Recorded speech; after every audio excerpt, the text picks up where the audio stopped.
silent so that we are heard.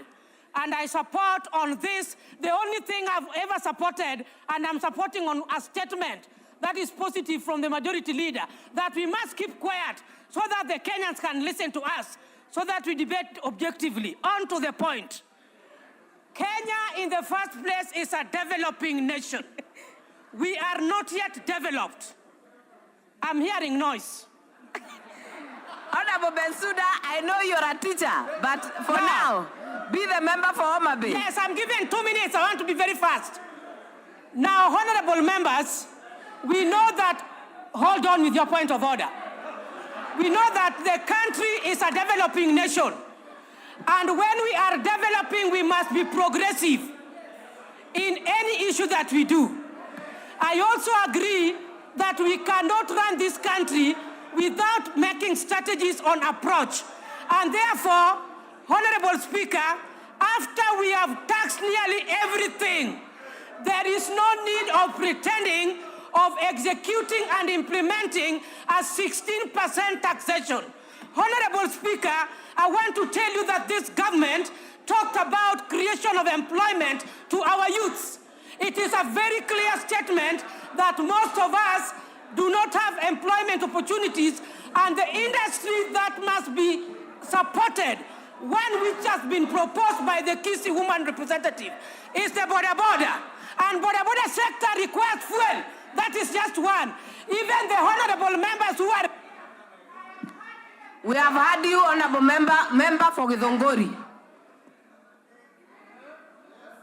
Thank you, Madam Chair.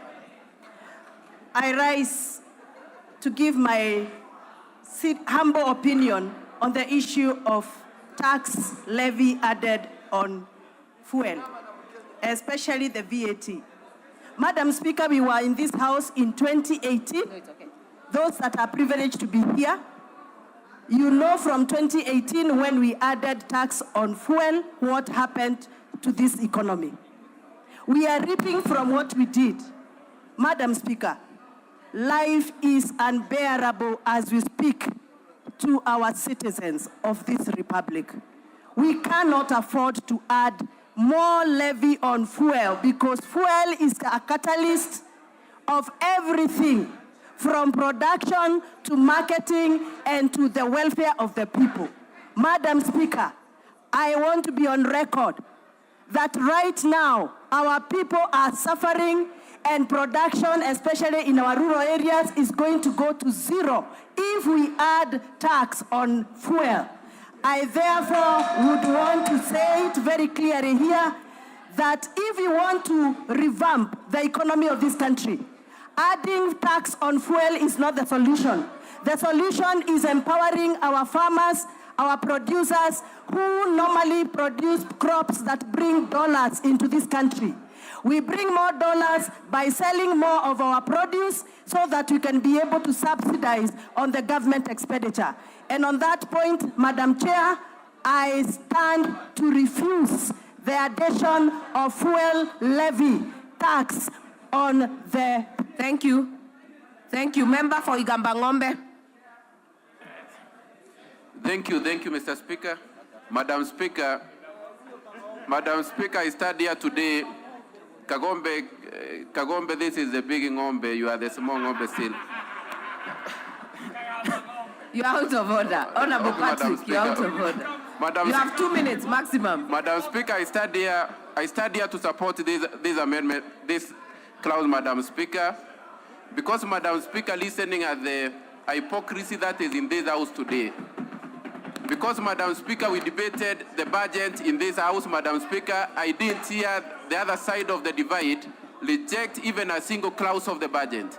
They supported how we'll have electricity, they supported how we'll have water, they supported how we'll do loans for this country, but when it comes to looking at ways of raising money for the same, Mr. Speaker, now we are opposed. Madam Speaker, I've heard our friends shout to the Speaker every day here that no CDF, no parliament.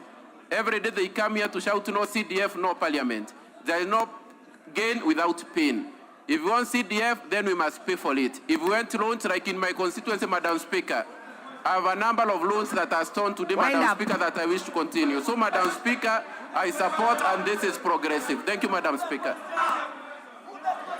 Honorable members, you will note we cannot all speak on this matter.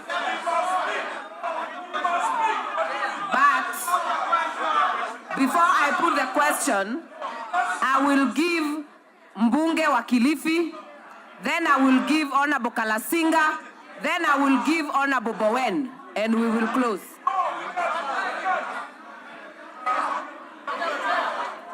Member for Kilifi, Honorable Mbeyu. Asante mwenyekiti wa mkao. Bi mwenyekiti, nataka kuzungumzia kipengee hichi cha kuongezwa ushuru wa mafuta. Bi mwenyekiti, tusidanganyane. Roma haikujengwa mara moja. Naona Kenya Kwanza mwataka kujenga Roma kwa wakati mmoja. Hamwezi kuongeza ushuru wa mafuta 100% kutoka 8% mpaka 16%. Ulisikia wapi? Nyinyi ndio mliosema Kenya haina pesa. Kenya iko broke. Nyinyi mwenda kuongeza mafuta, bei ya mafuta mara 100%. Hawa mama mboga ambao wanaenda sokoni wataenda na mafuta ya gari gani waweze kujikimu? Hawa boda boda mlikuwa mnawazungumzia wataweza kufanya kazi zao vipi? Serikali msituchezee. Hii mafuta ushuru ubaki 8% au rudi 5 na si 16%. Tutawaramba na mtajua sisi ni kina nani. Hamuwezi kufanya Wakenya namna hii. Sio mliowaambia Wakenya mama mboga wanaenda sokoni kubeba mboga vipi na 16% ya mafuta. Mheshimiwa Mbeyu, jumba hili lina mdahalo na ni kuongea sio kutupiana maneno. Tujaribu sana kufuata kanuni zetu. Nampatia Mheshimiwa Kalasinga.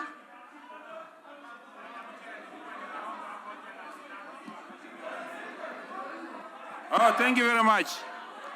Madam Chair, this is the time now. This is the time now Kenyans have gone on televisions watching us. This is the time now, Madam Chair, that this House here, Honorable, must make a decision that serves Kenyans outside there. Madam Chair, as I talk now, me as a person who comes from Western, we cannot grind and eat ugali grade 3 without oil in our portion meals. If we increase this, Madam Speaker, we shall paralyze our stomachs in Western Province. Madam Speaker, as I talk now, we have farmers in Rift Valley who uses tractors to plow their farms. If we increase fuel, they are watching us now on televisions. I want to give a warning to this House now. I can even plead and kneel down that Kenyans must be given a freedom, and the freedom comes from here. Thank you, Madam Chair. Honorable Bowen. Thank you, Madam Chair. Madam Chair, I want to support the amendment, Madam Chair. Madam Chair, and I want to say, Madam Chair, this clause, Madam Chair, I want to support the bill, Madam Chair. And Madam Chair, the reason as to why we have a fuel subsidy, Madam Chair. This is not the first time this increment to 16% is before this House for the first time, Madam Chair. It's been there before. Madam Chair, this is the fuel subsidy. Was used by the Handshake brothers when they were giving out a fuel subsidy and they misused. Madam Chair, the government paid over 50 billion in terms of fuel subsidy. But this is the time we are saying, Madam Chair, if we have to achieve all the development we need, which is in the Kenya Kwanza Manifesto, Madam Chair, we need to have the 16% and to stop the fuel subsidy, which has been misused by the last Majority Whip. Thank you very much, Honorable Chair. Honorable Chair, I agree with several members that it is indeed true that this is a very emotive topic, especially when you talk about the increase of VAT on fuel. But again, to be fair, even as we bash the proposal to raise the 8% to 16%, we also need to be honest enough and inform the public that this thing was passed in the previous parliament and then deferred to this session. But be that as it may, Madam Chair, be that as it may, Chair, it is important for also the House to know that the government has taken measures, several measures to mitigate the challenge of the increase of the 8%. The escalating dollar has been mitigated through the G2G. Honorable members. The issues Honorable Amboka, you will not shout. What is your in point terms of of order? the farm inputs have been reviewed. So there are so many things that have been done. So you can't just be here and be Order. It will be one person at a time. Please take your seats. Honorable Amboka, what is out of order? Honorable Chair, we are the 13th Parliament, and we are here to look at issues as they come to us, as fresh as they are. Is the honorable member in order to mislead the House that we are looking at a bill of the past Parliament when they have just presented this bill that is retrogressive, that the bill that is going to hurt Mwananchi, the bill that is going to hurt bodaboda. Honorable Amboka, that is a point of debate.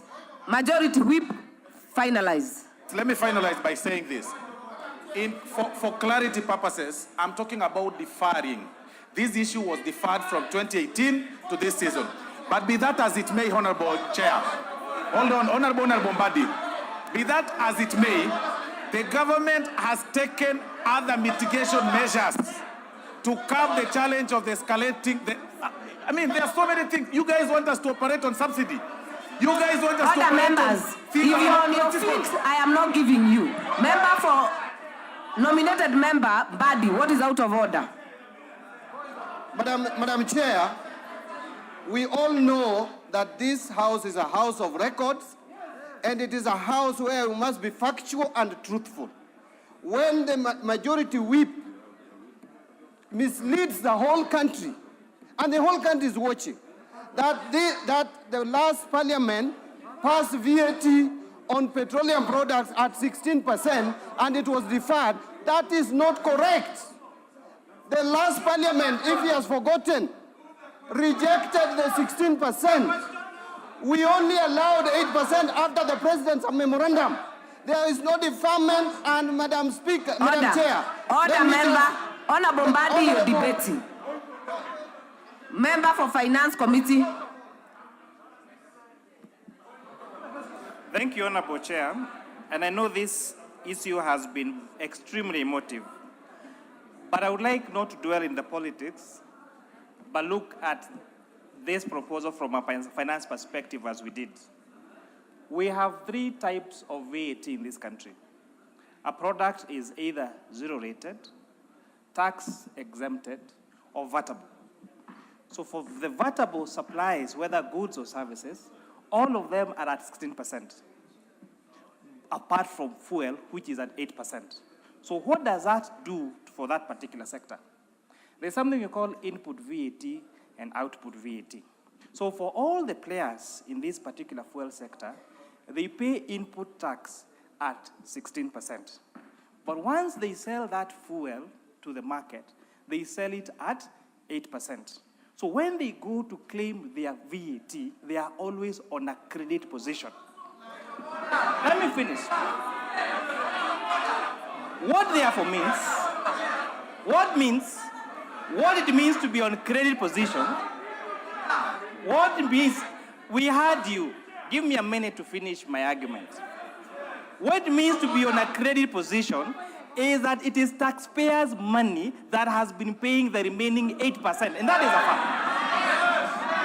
fact. So this 8% that you have been subsidizing by charging VAT on fuel at 8% on for all the other supplies 16%, it means it is taxpayers' money that was paying this 8%. And this is what this proposal is curing. Members of the public told us, look at the other taxes that are composed this on fuel. And Honorable Chair, we looked at them. Honorable members of parliament who are here will know that the fuel distributed equitably among all the 290 constituencies in this country to repair our maram roads. That is a fact. So we looked at what are the other taxes in fuel that we can reduce. And Honorable Chair, we looked at import declaration fee, what you call IDF. We have reduced that from 3.5% to 2.5%. We looked at railway development levy, and we have reduced that from 2% to 1.5%. And those are facts. Wind up, Chair. Minority Leader. Madam Chair, let me add my voice to this debate. And clearly, if by any chance this clause becomes part of the bill and the VAT on fuel is increased 16%, this will be the saddest day in the history of this country. Madam Chair, if there is one thing that is going to affect the common person, if there is one thing that is going to increase the cost of living in all aspects, it is this proposed increment on the VAT on fuel, Madam Chair. Madam Chair, we all know for sure that fuel is a driver of our economy on all facets, Madam Chair. Madam Chair, if there is one thing that this government should have done to the so-called hustler, was to cushion the hustler from an increment in the cost of fuel. Madam Chair, there's nowhere in the law where we are compelled to have a uniform rate of VAT on all products and services. VAT rates can vary, and they have varied before. Madam Chair, if there's a demonstration of the lack of interest in the welfare of the border, if there's a demonstration of the lack of interest in the welfare of the Mamamboga, it is this decision or attempt by the Kenya Kwanza government to increase VAT on fuel, Madam Chair. Madam Chair, I can tell you, if by any chance, and God forbid, that this finance bill is passed and it becomes an act of parliament, that will mark the beginning of the fall of this regime. I can tell you. It will not take more. Finally, Leader of Majority. Thank you, Honorable Speaker. And Honorable Speaker, we should not be worried when others prophesy the beginning of the end of a regime, because we have seen many other prophecies before, including those from Shakahola. But Honorable Speaker, it is indeed true, as Honorable Speaker, if you can protect me from the member for Kilifi. Honorable Speaker, it is indeed true.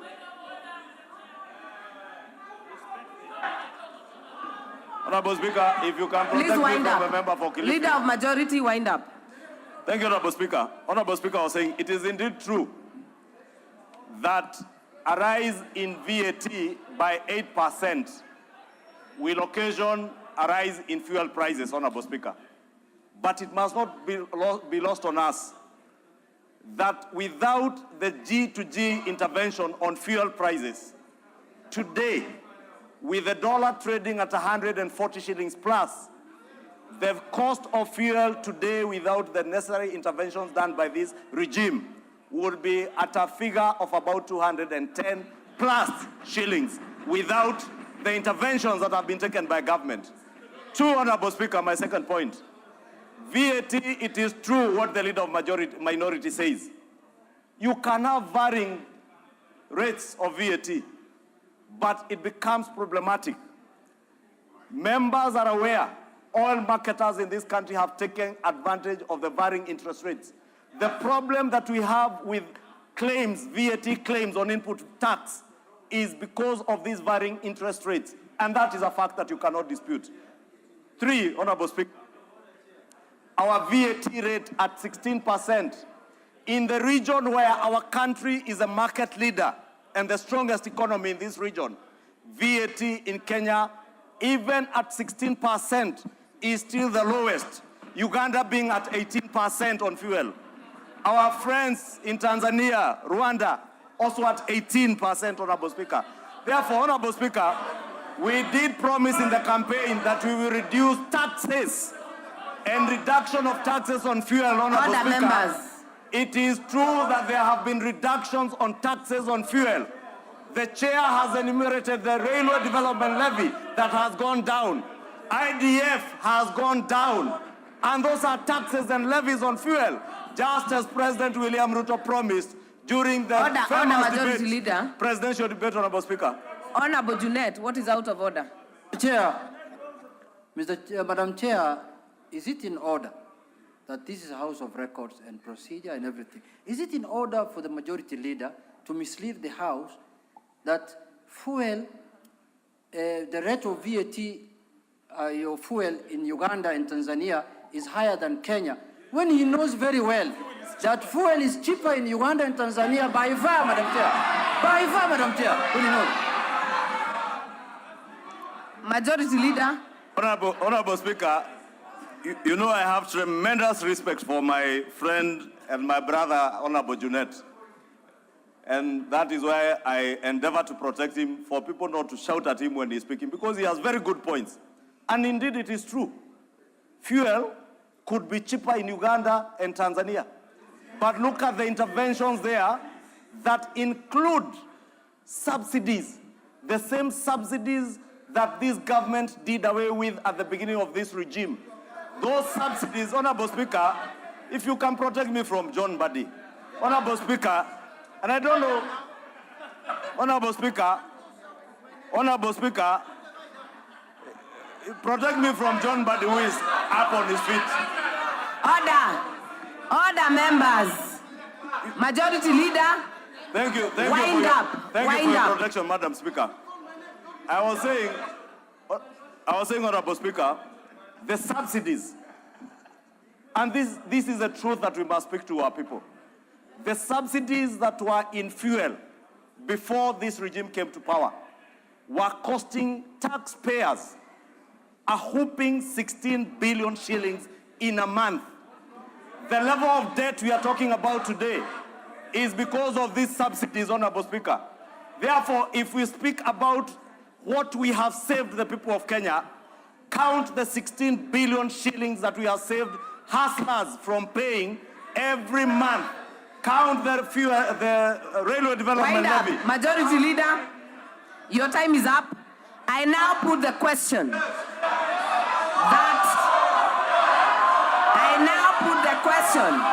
that clause 28 be part of the bill. As many as are of that opinion say aye. As many as are of a contrary opinion say nay.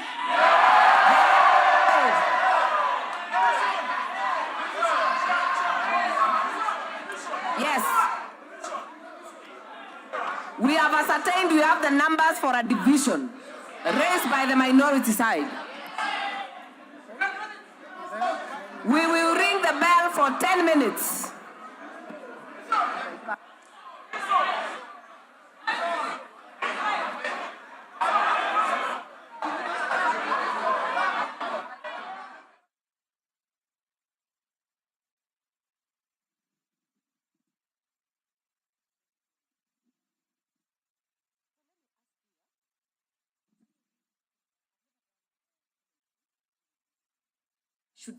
What am I disconnected from saying? You're just going to say what clause they are.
The members of Parliament this afternoon are ready for voting on division on the finance bill on the clause on amending the value-added tax on the fuel levy by amending a clause that seeks to harmonize the VAT Act, the VAT on the fuel, which will double to 16%, should it be passed.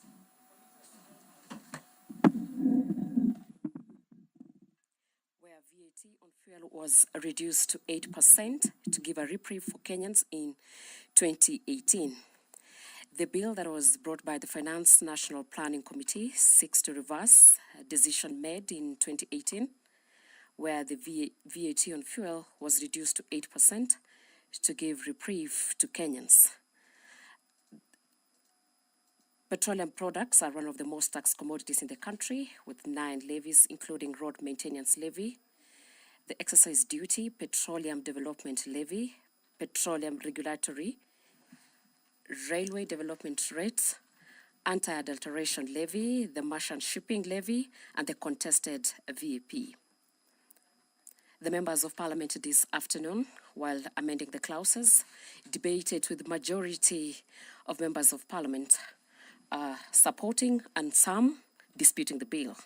Most of the members of Parliament raising reasons as to why the bill should pass or not should pass, with the leaders led by the Majority Leader of the National Assembly, Kimani Ichung'wah, supporting the bill, saying it was time Kenyans embrace the 16% VAT on the fuel. And those of the Azimio la Umoja saying that the bill would increase the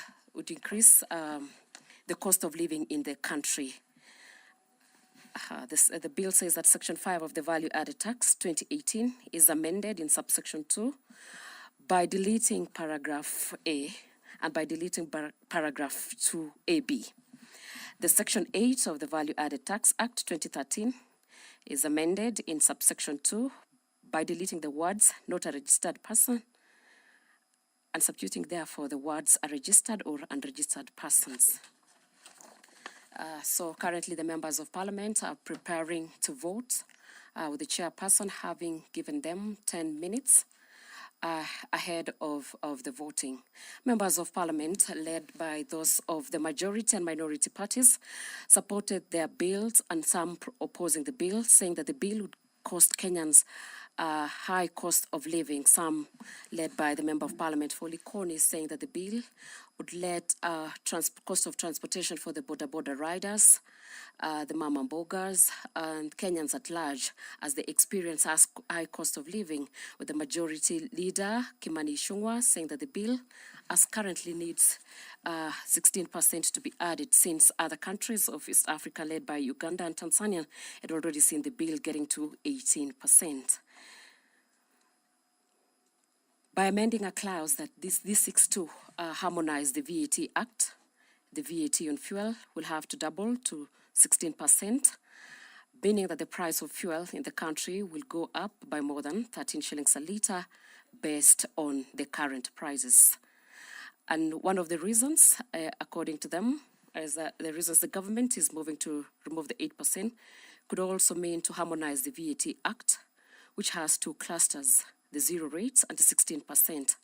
Fuel is the only commodity, as per now, that is charged at 8%. This is the bill that had been brought to the House through the Finance National Planning Committee, seeking to reverse the decision that was made in 2018 by the former regime, where the VAT on fuel was reduced to 8% to give a reprieve to Kenyans. This means, by amending a clause, this seeks to harmonize the VAT Act, the VAT on fuel, which is going to increase to 16%.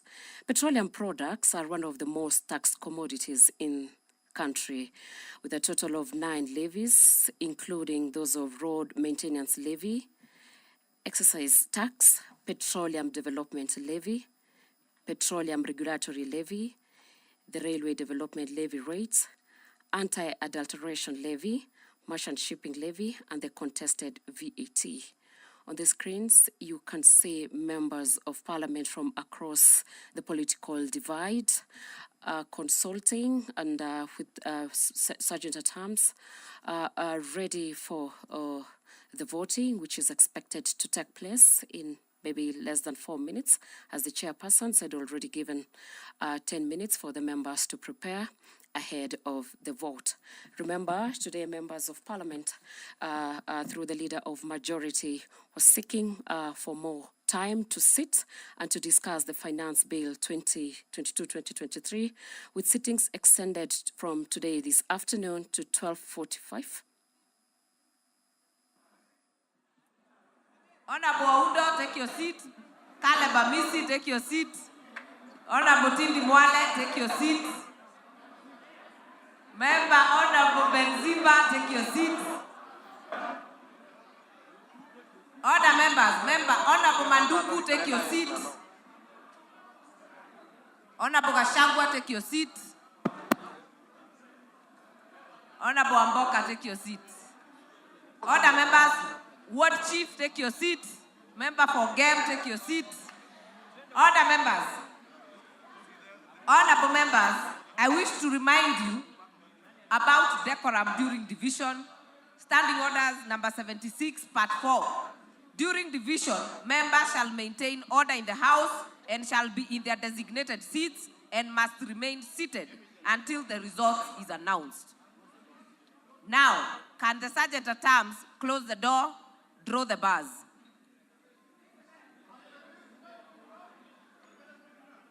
The two sides, majority side and minority side, have nominated their tellers. I will also seek that they maintain order, no talking, no shouting from the tellers, only identify that a certain member has spoken. When you stand is when we are able to tell who you are. Every time your name is called, it will be called by alphabetical order following the constituency. Honorable Masara, take your seat. Order members. Teller. Clerk. Chepkonga Kiprono Samuel. Lagat Benjamin Kipkurui. Ketanyi Mariane Jebet. Atandi Samuel Onunga. Maintain order in the House. Honorable Mar Mwinyi, order.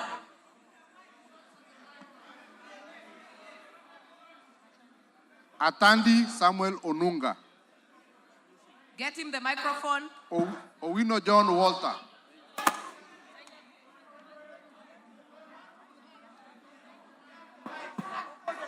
Honorable members. Member, Honorable Atandi, I can hear you from here. Take your vote.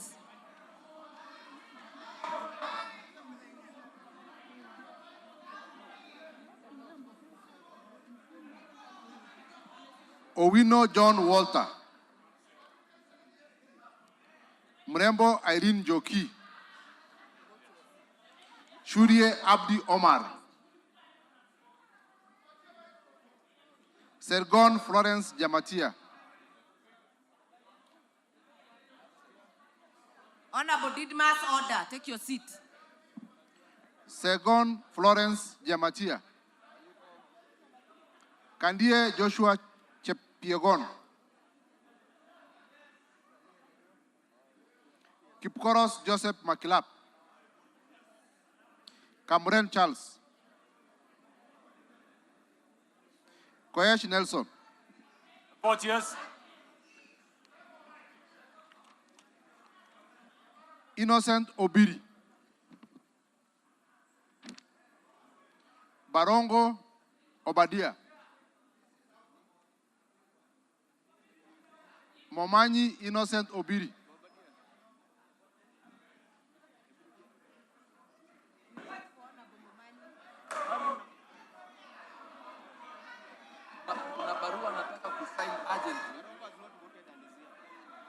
Barongo Obadia.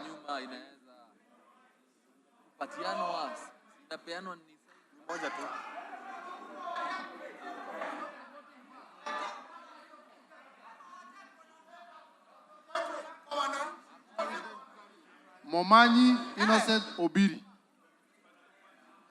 No No. Barongo Obadia.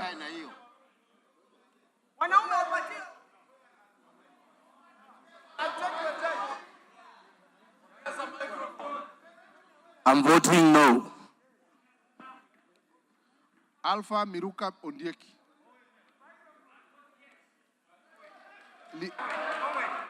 Lynette Chepkoril.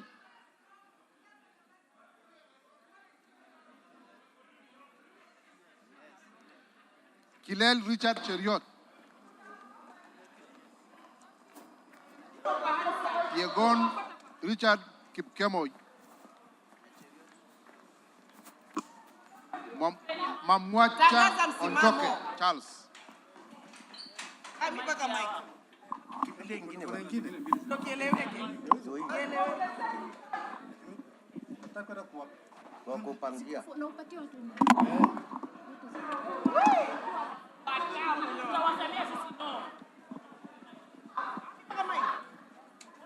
Onjoke Charles.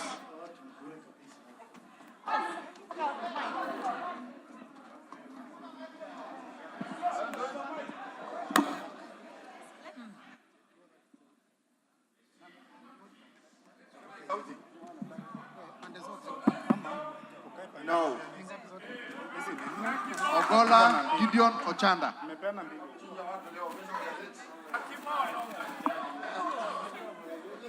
Microphone. Me I vote yes.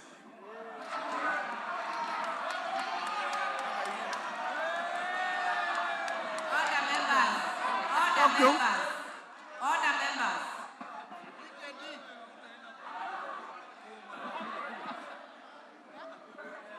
Osero Patrick Kibagendi. Member for Sirisia, order. Member for Budalangi, order. Osero Patrick Kibagendi. I vote no. Wanjala Raphael Sauti Peter.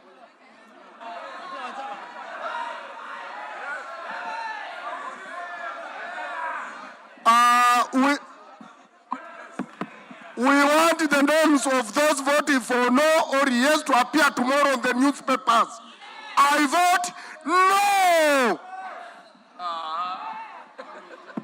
Wamboka Nelson Wamboka. To lower the cost of living, I, Wanami Wamboka, vote no. Wambilianga Catherine Nanjala. Yakub Ado Kuno.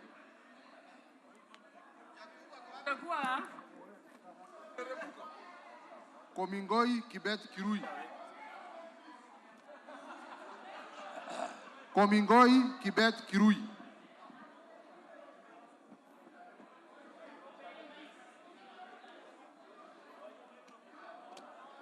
Omanyo Catherine Nahabi. Mwale Nicholas Tindi. Oyula Joseph Maero. I vote no. No. Yeah. Oyula Joseph Maero.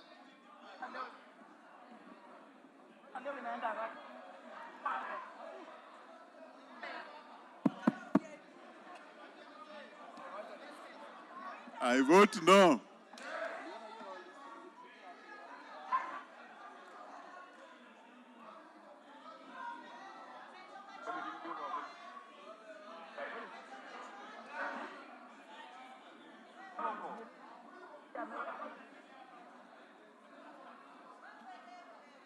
Mwiridhania Lindikiri Mugambi. Kerema Moses Nguchine. Chibwa Omar Munyi.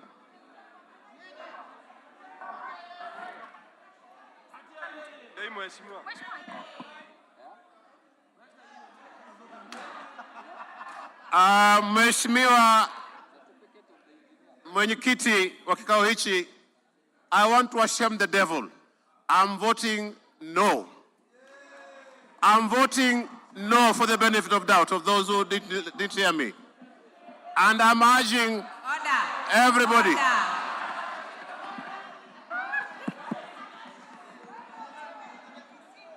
Koech Victor Kimungetich. Koech Victor Kimungetich.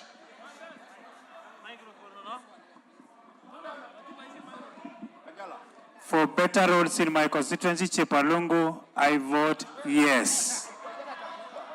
Barasa Patrick Simiu.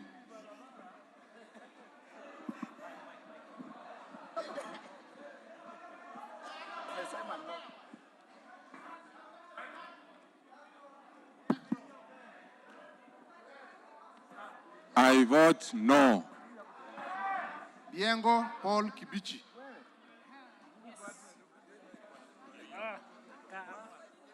Ntwiga Patrick Munene.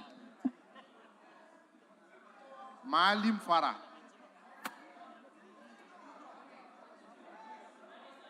Elachi Beatrice.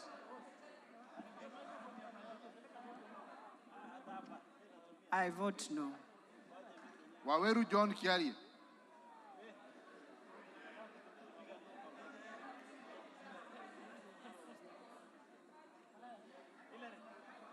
Madam Chair, noting that as a country we cannot continue postponing problems, noting that these are decisions that had been made many years back, noting that we can no longer kick this country.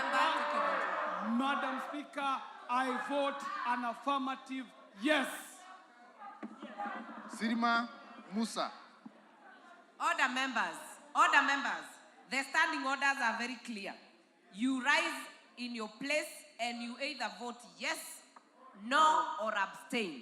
Please do not give speeches, do not give justification. Just take your vote. Sirima Musa. Welie Adan, Kenan. Caroline Jepto, Gelechei.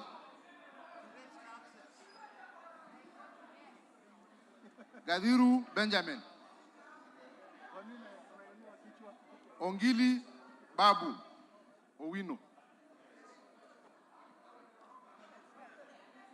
Thank you very much to save Kenyans from wallowing in the miasma of mediocrity, confusion, ignorance, and the larger Shakahola. I vote no. Gakuya James Mwangi. I vote yes. Mawade Julius Musili.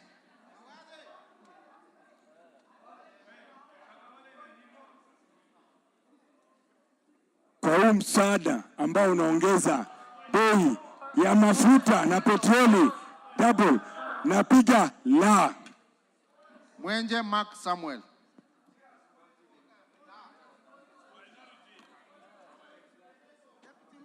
For the sake of hustlers, I vote no. Double N Pamela Njokinjeru. Lelmegit Joseph Kipto. Omboko Milemba. Kipiegon Joanna. Pukose Robert. Yakub Farasala. Oundo Wilberforce. For the unflinching love of the people of Kenya, I vote no. Haribaye Said Buya. I vote no. Tungule Charo Kenneth. Siad Amina Odgut.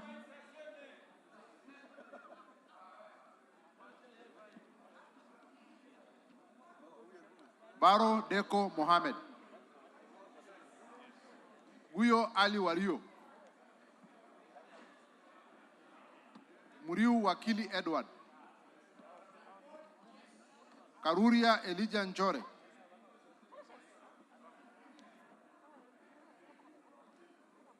Karuria Elijah Njore. Njoroke.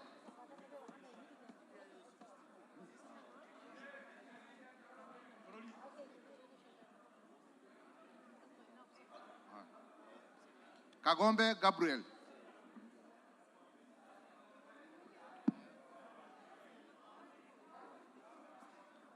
Odhiambo Elisha Ochieng.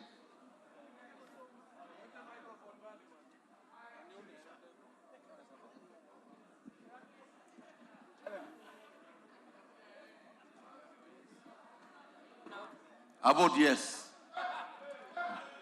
Gedenji Gishimu.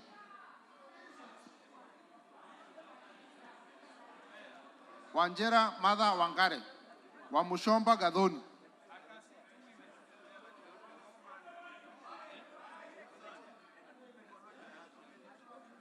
I vote no. Gimose Charles Gumini. Gimose Charles Gumini.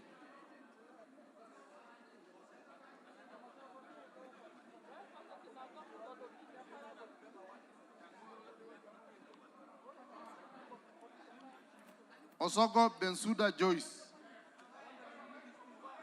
I don't need this final. I vote no. Kaluma No. George Peter.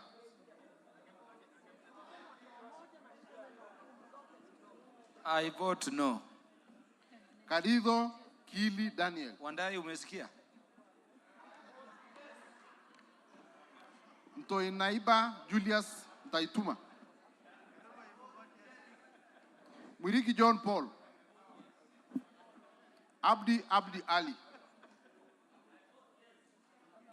Shinali Bernard Masaka.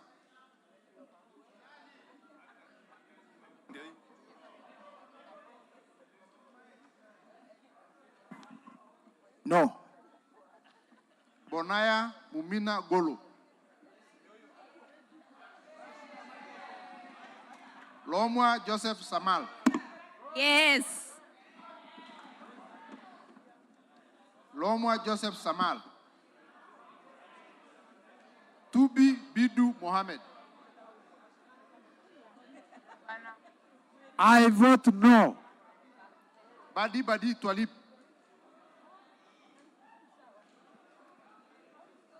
Badi Twalip.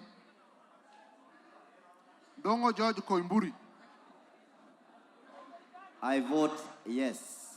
Wamashukuru James Gidua. Obara Eve Akinyi.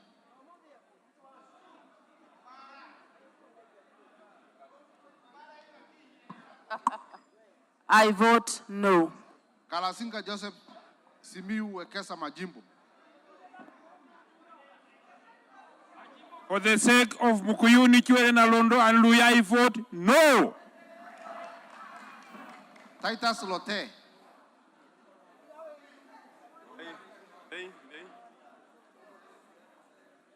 I vote yes. Kimilu Joshua Kivinda.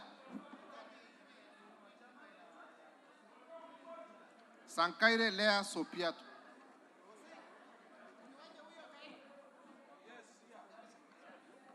Kanchori Elijah Honorable Memus. Emmanuel Wangwe, take your seat.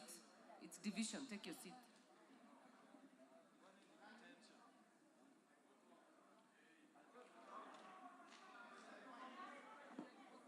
I vote no. Hamisi Kakuta Maimai.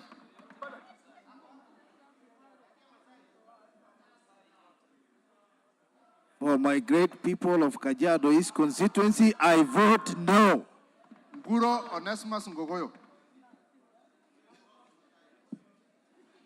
Sakimba Parashina. Risa Sunkuya. I vote yes. Mohanda Elsie. On behalf of the people of Kakamega, I vote no. Katana Paul Kahindi.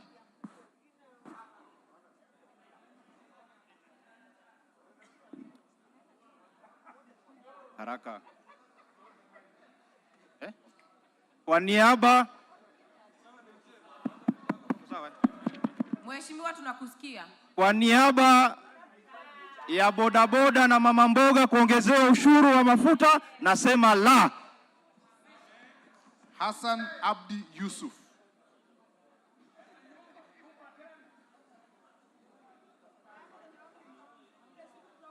Hassan Abdi Yusuf.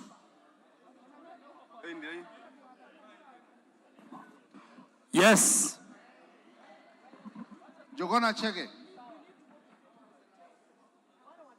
Makali John Okwisia. Kihungi Peter. Muli Fabian. Shumel Samuel Moroto. Sudi Oscar.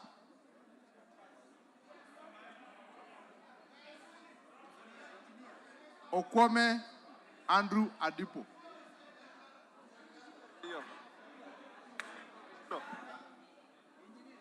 I vote no. Karauli Ronald Kamuiko.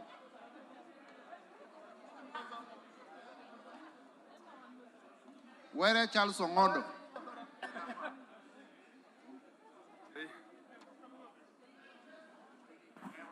I vote no. Bui Robert.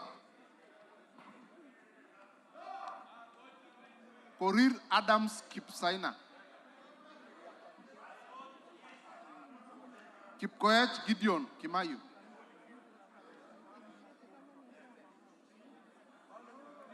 Kemei Beatrice. Ruto Julius Kipleting. Wangaya Aseka. I vote no. Wanjiko John Jogona.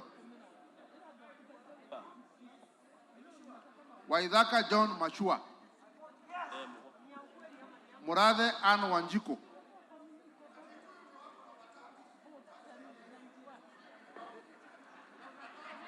Murada Ann Wanjiko. Orero Peter Ochieng.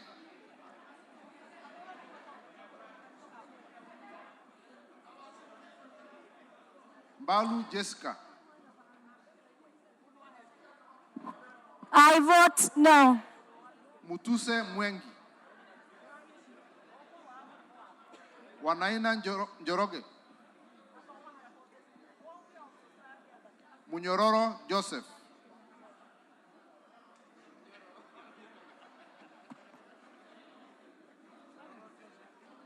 Nyoro Samson Dindi. Ichungwa Kimani. Sunkuli Julius.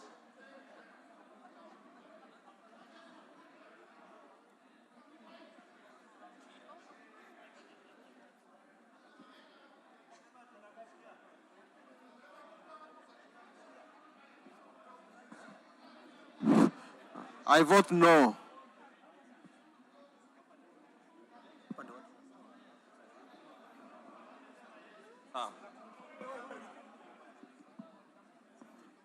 I vote no. Mwanyanje Gertrude.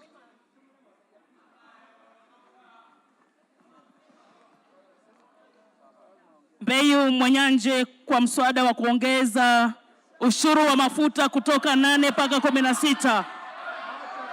Kwa watu wa Kilifi, mama mboga, bodaboda, I vote no.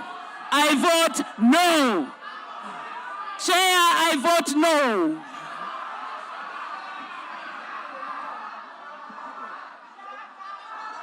Order. Order, members.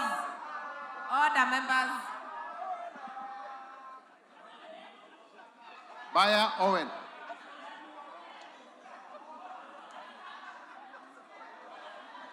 Kitty Chonga. Ken Chonga. Zambia Kidua.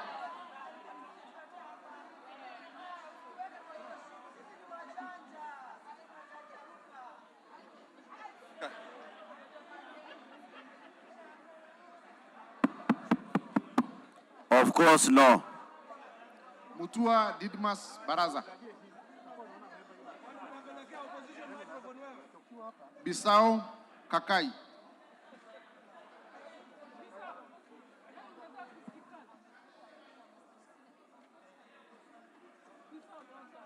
I vote no. Rai Samuel. I vote no. Kwenya Dhuku.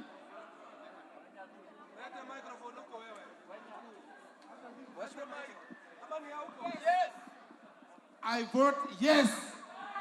I vote yes. I vote yes. Order, members. Clerk, call out Kinango again. Rai Samuel Gonzi. I vote yes.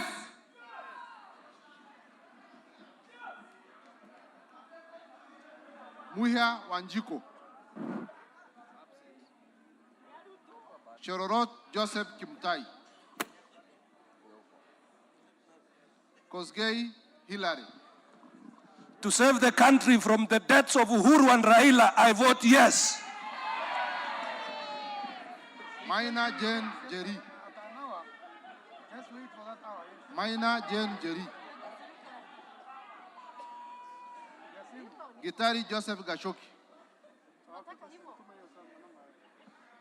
Bedzimba Rashid Juma.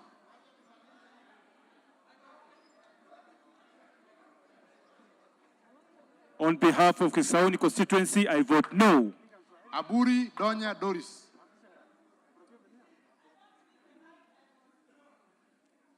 Busia Ruth Odinga. On behalf of the people of Kisumu and the suffering masses of Kenya, I say a big no. Oron Joshua. On behalf of Mama Mboga na Boda Boda, I vote no.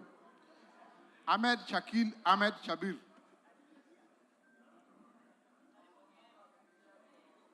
Ahmed Shakir.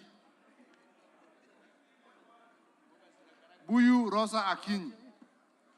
Kasalu Irene Mudoni.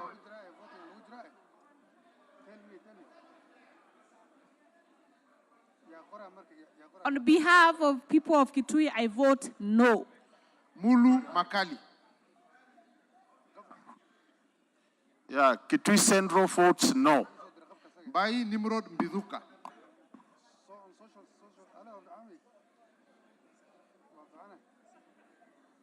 Boni David Mwalika.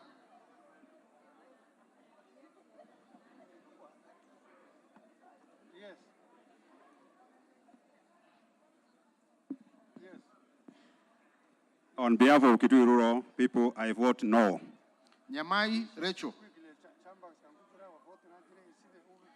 Nyenze Edith.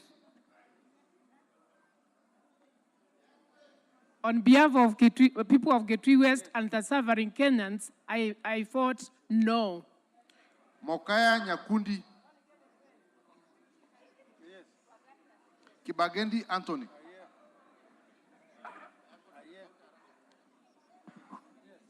On behalf of the people of Kitutu Church South, I vote no. Osoro umesikia? Gizairo Cliff. Gizairo Clive.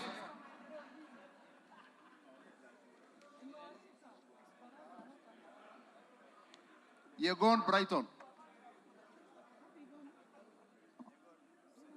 Brighton Yegon. Kiprono Mutai Alfred.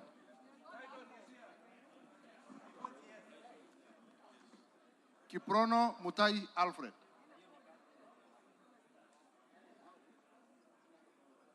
Tonui Joseph Kipkoskei. I vote yes. Kemero Maisori Kitayama. Robbie Mathias Nyamabe.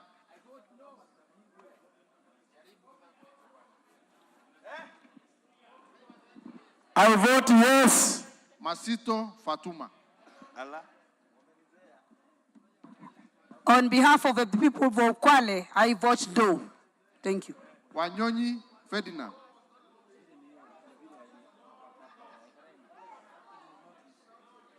Abdurrahman Mohammed Abdi.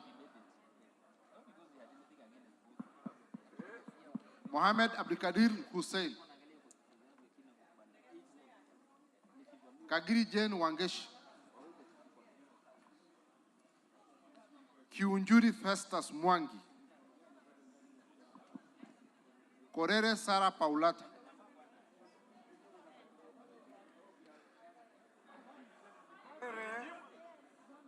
kwa niaba ya Wakenya milioni 10 na kitu ambayo walitoka wakasema wanataka bottom up, I vote yes. Yani ndio. Karani Stephen Washira. I vote yes. Lekuton Joseph. Order members. Maintain silence in your seats. Lekuton Joseph.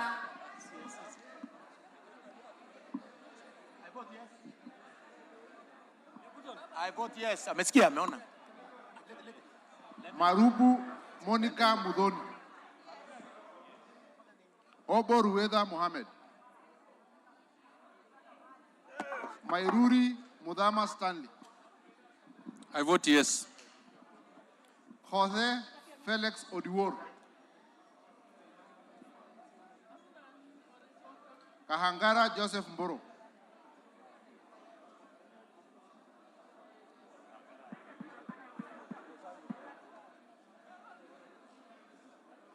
Mboko Mishi Juma. To save Kenyans from high cost of living, the boda boda, the mamantilie, the mamamboga. I vote no! Mugabe Innocent Maino.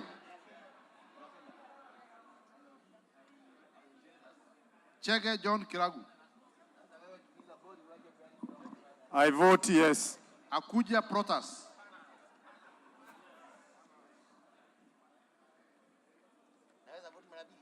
Oyugi Dick Maungu.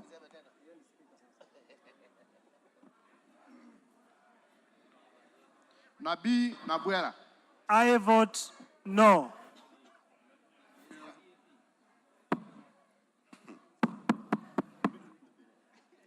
La!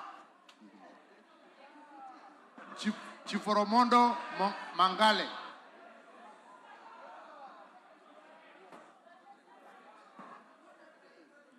Mukhwana Titus Hamala.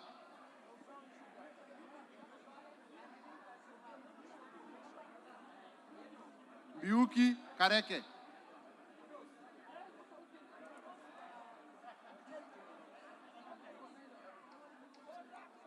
Kamene Joyce.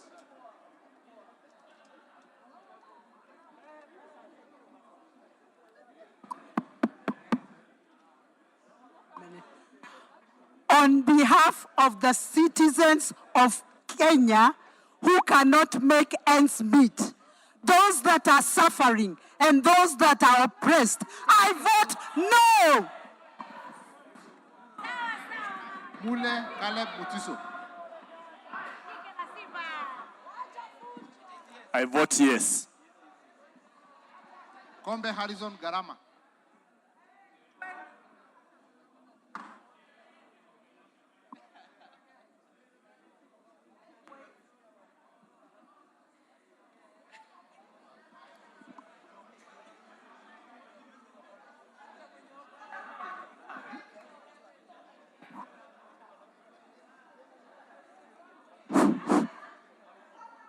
Yeah. Honorable Kamene, you're out of order. Hello? I vote.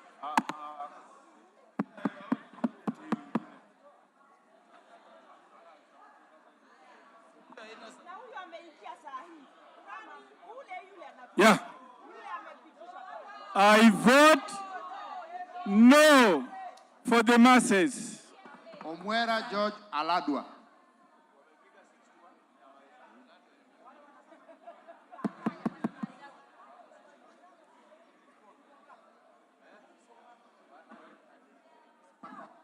I vote no. Kiamba Susan Dunge. Mumo Rose Museo.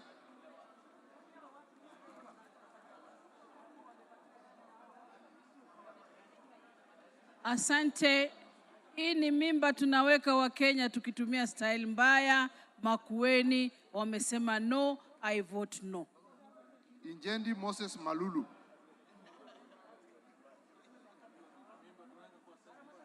Injendi Moses Malulu.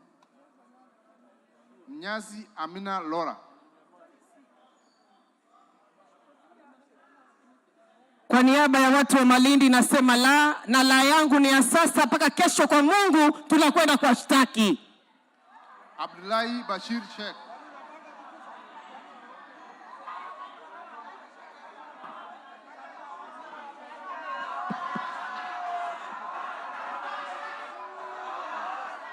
Order, members. Maintain decorum until the end of the division. Order. Abdullahi Bashir Sheikh.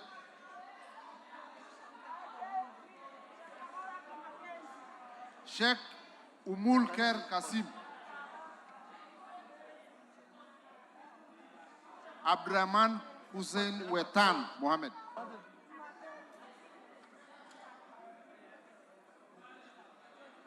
I vote no. Haro Abdul Ibrahim.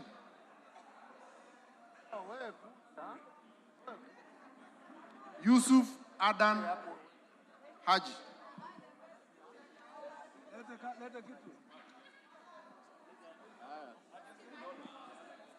Umesikika?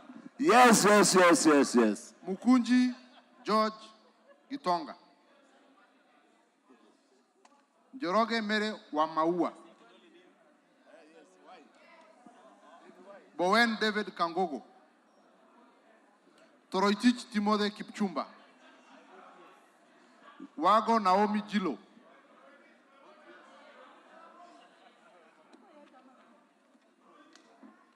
Mwalio Joshua Mbivi. Odanga Godfrey Makoha. Oluoch Anthony.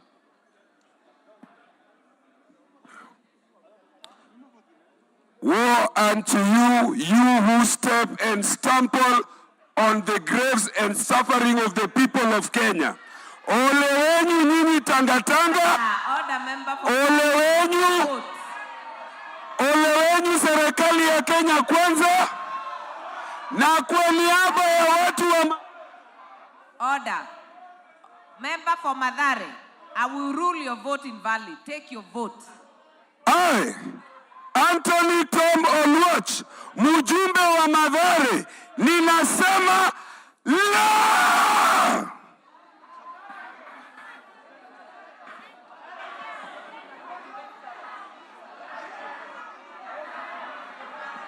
Order, members. Order. Order, members.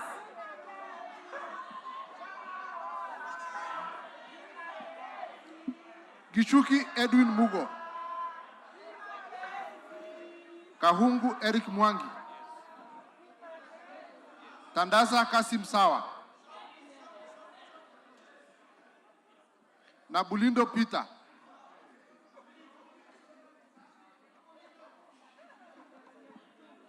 Honorable Katana, Honorable Abdi, you are all out of order. Mule Stephen Mutinda. Kingola Patrick Makau. Geoffrey Karioki Roko. Nebat Bernard Murioki. Zioka Erastus Kivasu.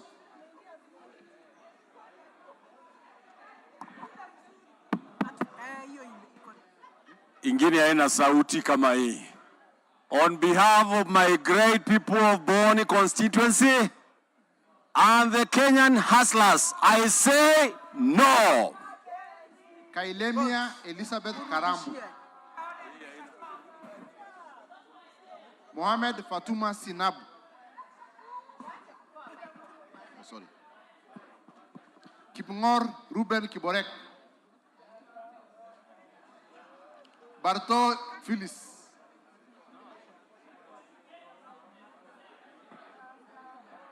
Kimani Francis Kuria. Chimba Samsam Mohammed. On behalf of the people of Mombasa County, on this punitive bill, I vote no.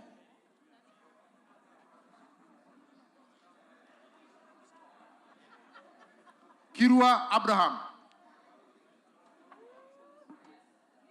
Jaldesa Guyo.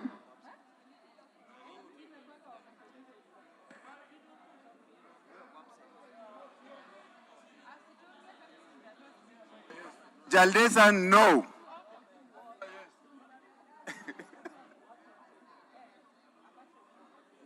Bader Salim Faisal. Order. Go back to Honorable Kirwa Kipsang. Kirwa Abraham.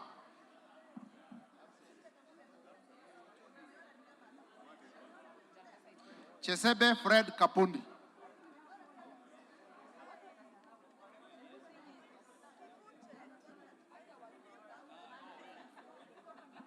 Retake Honorable Faisal.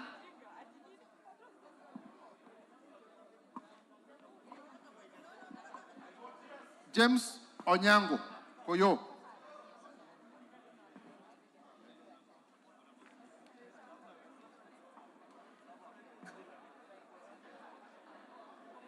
Gichoi Gagushia.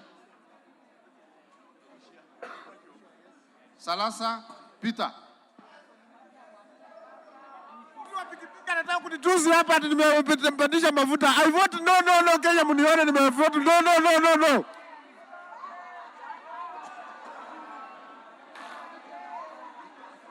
Naika Johnson Manya. Naika Johnson. Honorable Naika is in the house. Order, members.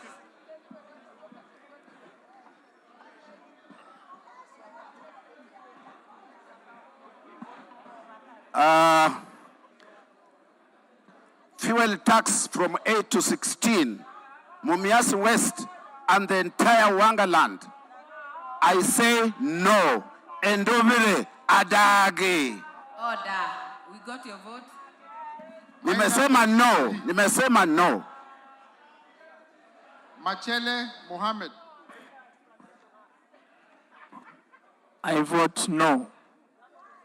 Musau Vincent Musioka.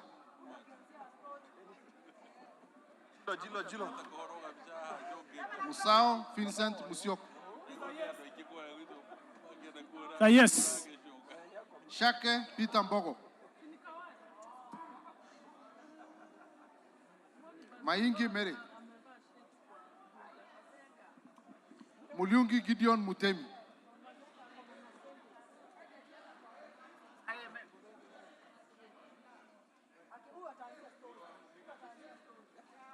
So that I do not take my people Mwingi to hell, I vote no. Zengu Paul Musimi.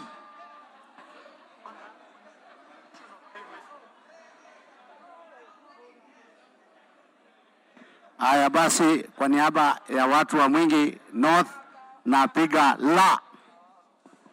Nguna Charles Ngusia. Pasaris Esther Mudoni.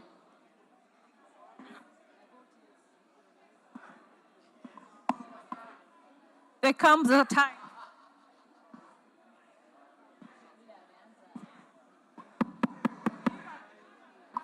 There comes a time that the nation becomes more important than any one of us.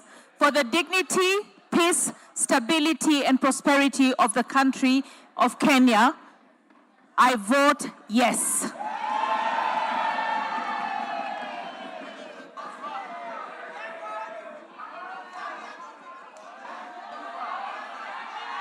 Order, members. Order. Order, members. Majority side, order. Majority side, order. Majority side, order. Member for Belgut, take your seat. Honorable from Keses, take your seat. Kiara Jane Wanjiro.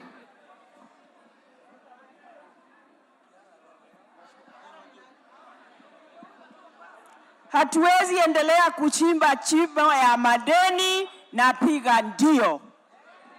Shelule Lisa. If you're not taking your vote, take your seat. Honorable Emave and Emase, take your seat. Gekaria David.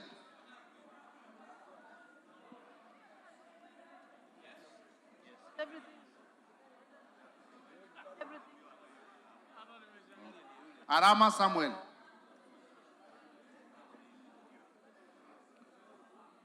Ogulanya Geoffrey Ekesa. Munge Cynthia.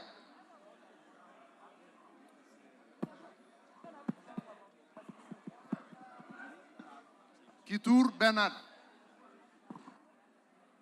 Kitur Bernard. Tonkei Rebecca.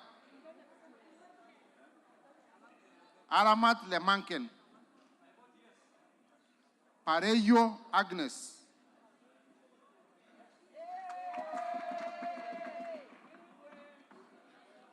Kitilai Olentutu. Tongoyo Gabriel.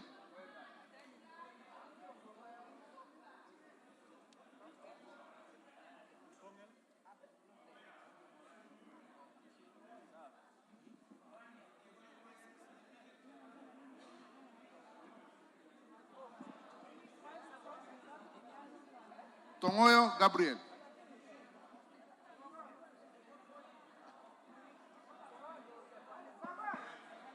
Wangwe Emmanuel.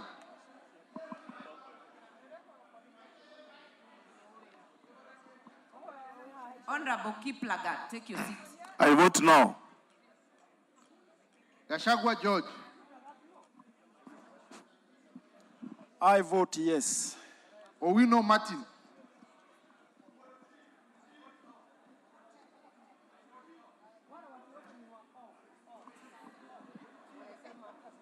On behalf of the great constituency of Ndewa, I, Martin Peters Owino Wardchief, votes no. GK George Masharia.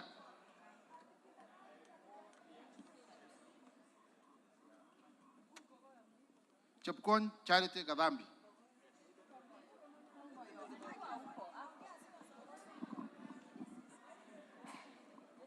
Hadi Sheki walituachia shida kubwa nchi yetu.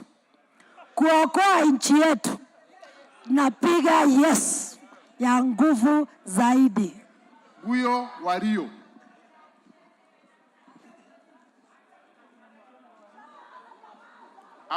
Abdul Rahim Daud. Nyamoko Josh Nyamachi.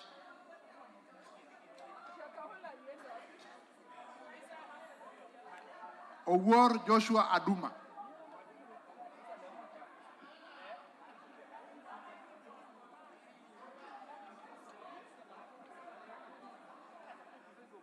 For the good of the great people of Nyakachi and Kisumu, I, Aduma J. Owuor, the Black Beauty of Kisumu, votes no. Mohamed Ali. Mogina Jerosha Momanyi.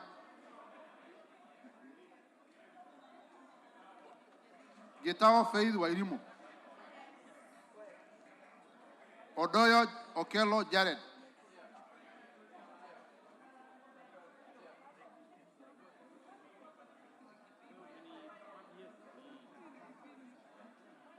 Jared Okello, in defense of abandoned hustlers, I vote no. Janda Sahir. Manduku Daniel Ogwoka. I vote yes.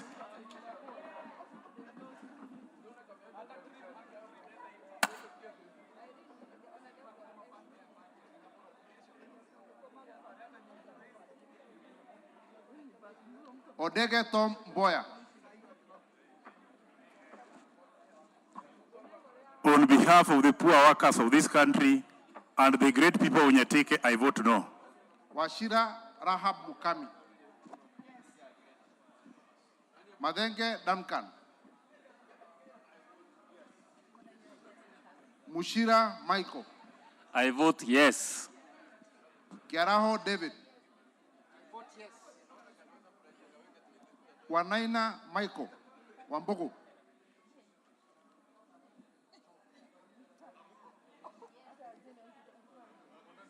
Kosing David.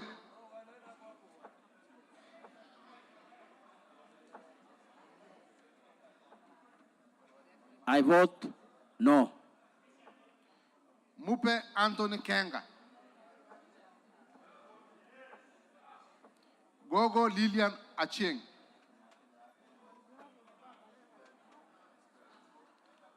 Amolo Paul Otiende.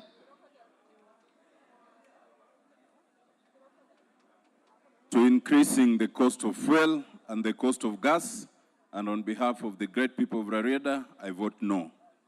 Chebor Paul Kibet. Paul Abur.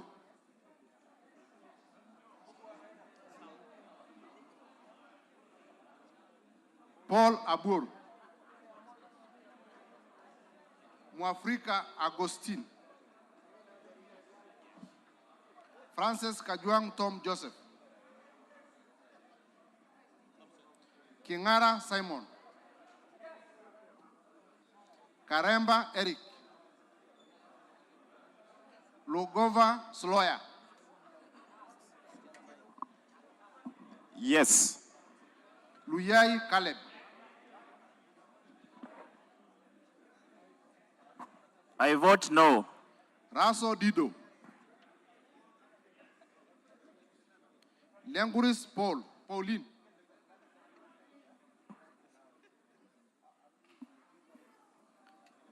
Lentoi Johnny Jackson.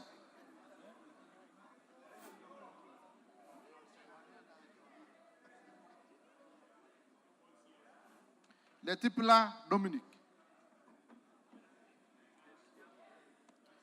Lesuda Josephine. I vote no. Nikal James.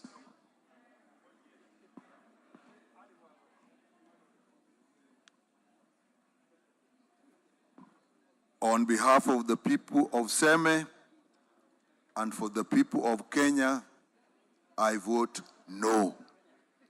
Ikana Frederick.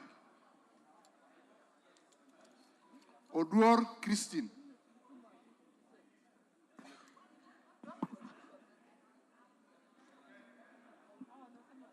Okay. I, Christine Ombaka, woman rep for Siaya, and on behalf of Siaya people, the women, the men, the boys and the girls, people living with disability, and the vulnerable, I vote no. Locha Kapong Peter.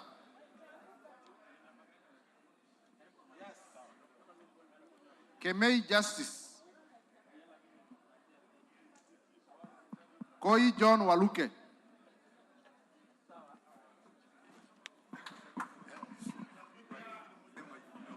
I vote yes, yes, yes. Sigei Francis. Idinja Shadrach Mwiti.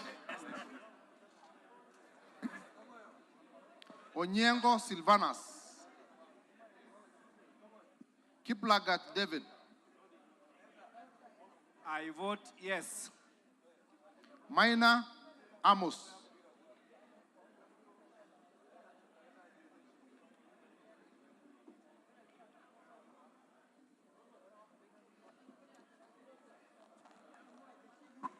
I, Mwago Amos Maina, a patriotic economist, I vote no. Odhiambo Mili. Omondi Karoli.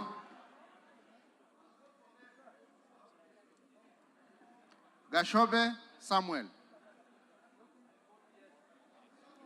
Mohamed Junet Sheikh.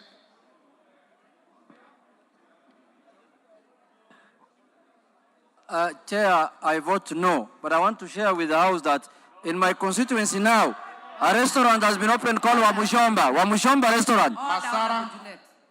Masara Peter.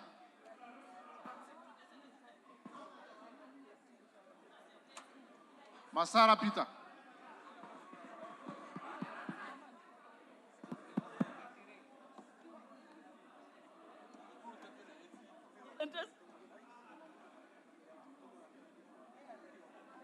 I, Peter Francis Masara, on behalf of the people of Suna West and the great people of Kenya, I vote no.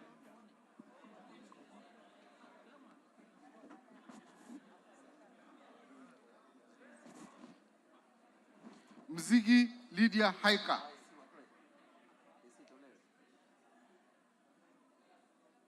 Abdullahi Amina Dika,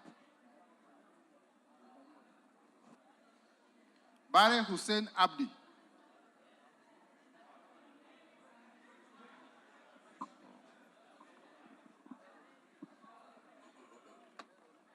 Jukumu la kuwapatia maji na maendeleo yote kwa wananchi wa Kenya inahitaji watu kujitoa mhanga.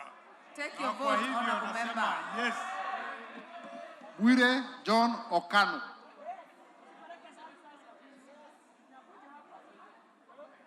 Mheshimiwa Mwenyekiti, kwa niaba ya bodaboda wa Taveta, mama soko na jamii pana ya Taveta, ninapinga mswada wa kuongeza tax kwa mafuta.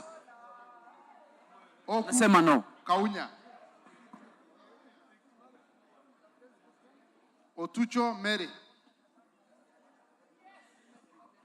Mwangi Geoffrey Wandeto,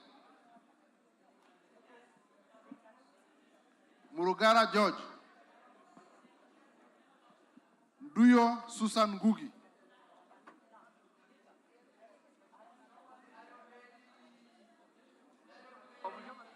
Ng'ang'a Alice Wamboi, Ndio tujenge nchi yetu tukufu ya Kenya, nasema ndio. Kasait William Kamket,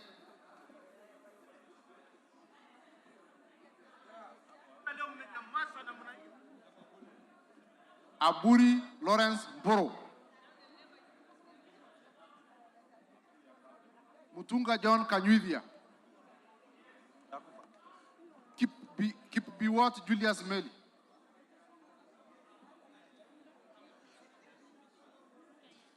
Shikati John Murumba,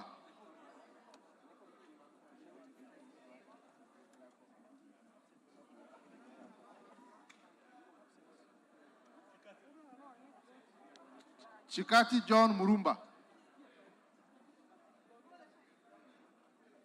Siyoi Lilian Chebet,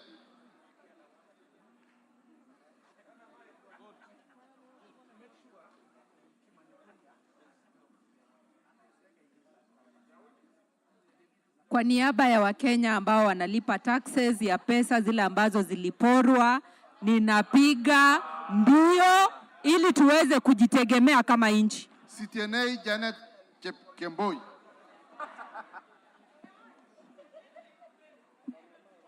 I vote yes. Getit Cecilia, Emathe Joseph, Gikolong Nicholas,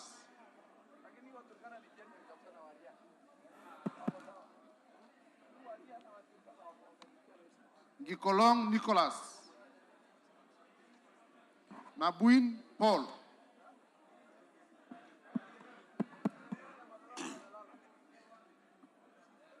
Namoit John. On behalf of the great people of Turkana South, I vote no. Nanok Daniel Epuyo,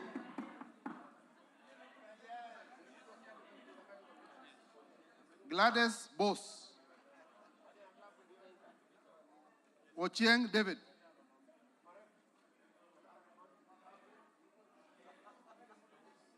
Wandai James Opio,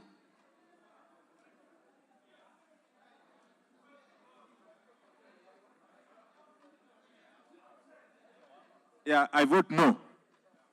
Nyamita Mark Ogola,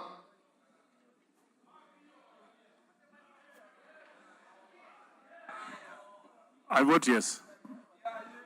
Kagesi Kivai, Adagala Beatrice, Abdi Hamis Chome, I vote no. Jeho Fatuma Abdi,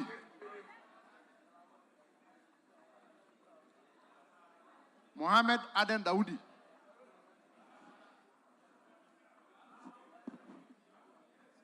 Sane Ibrahim Abdi,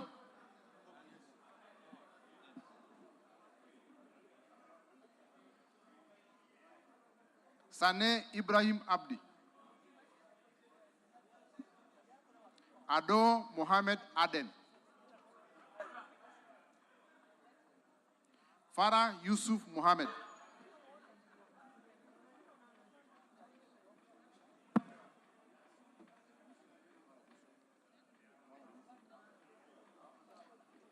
Sigei Francis.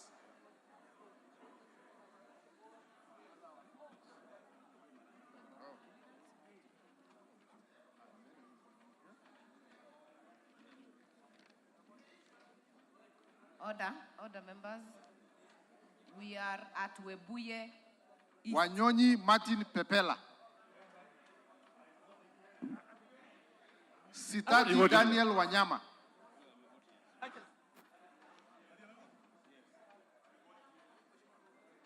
Mogaka Stephen.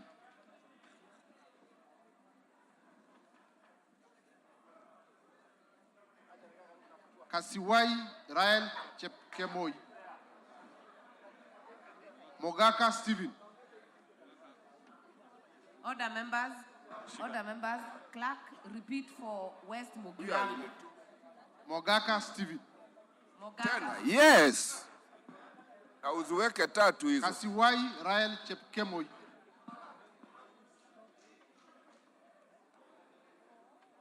Wetangula Timothy Wanyonyi. On behalf of the people of Westlands and the people of Nairobi and the suffering Kenyans, I vote no. Mwakuona Danson.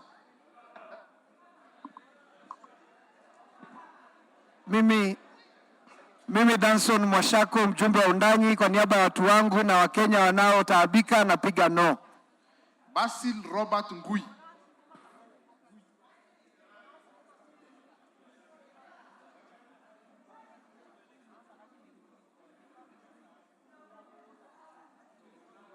I, Robert Basil, Member of Parliament for Yatta, on behalf of Yatta people and people who are suffering, I vote no to increment of petroleum. Ali Abdisirat Khalif.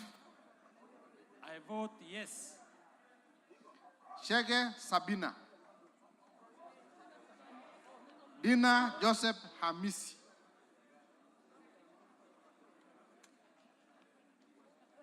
Harun Sulekha Hulbali. Ikiara Dorothy. Iraya Joseph. Kosgei Jackson.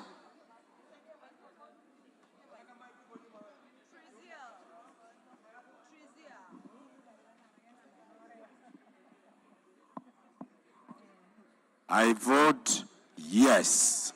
Mayaka Irene. Mohamed Umulkher Harun. Mwangi Teresia Wanjiro. I vote yes. Ngongo John Bandi.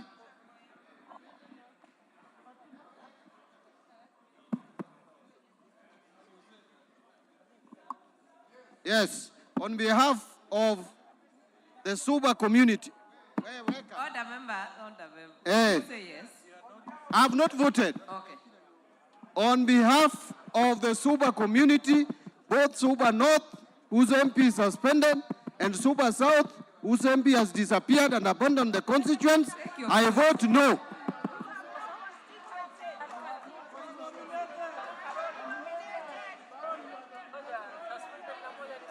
Talib Abubakar Ahmed. Talib Abubakar Ahmed. I vote yes. Tongoyo Gabriel. Farah Malim.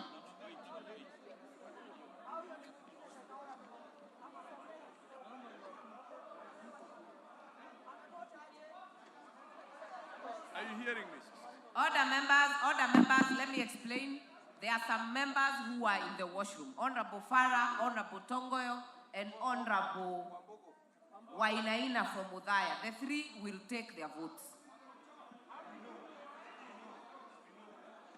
I vote yes. I vote yes.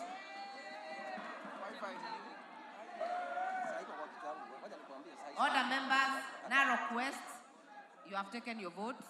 Honorable Farah has taken his vote. Honorable Wainaina.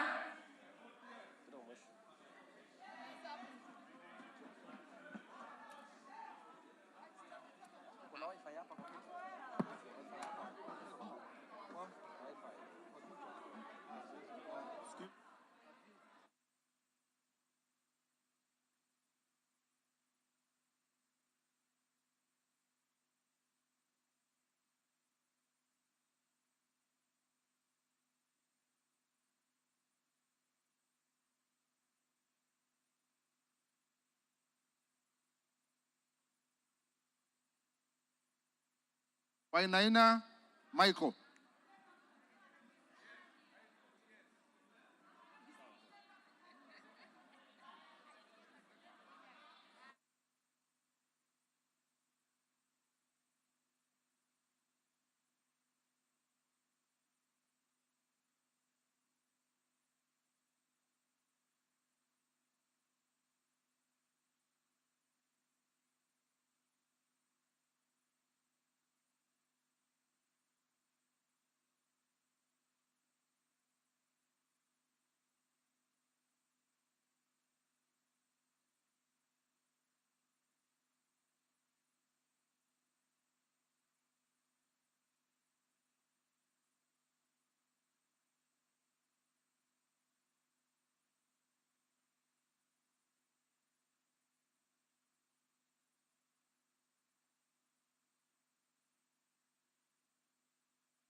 Order, members.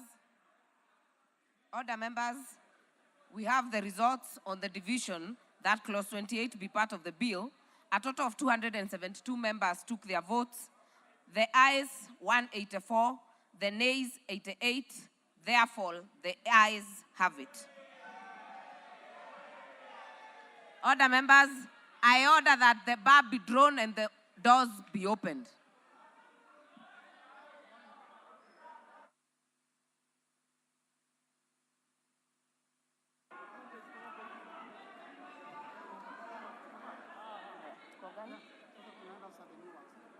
Yeah? I'll call what? Just say we proceed. Order, members, we continue with the committee of the whole house. Clause 29, clauses 29, 30, 31, and 32.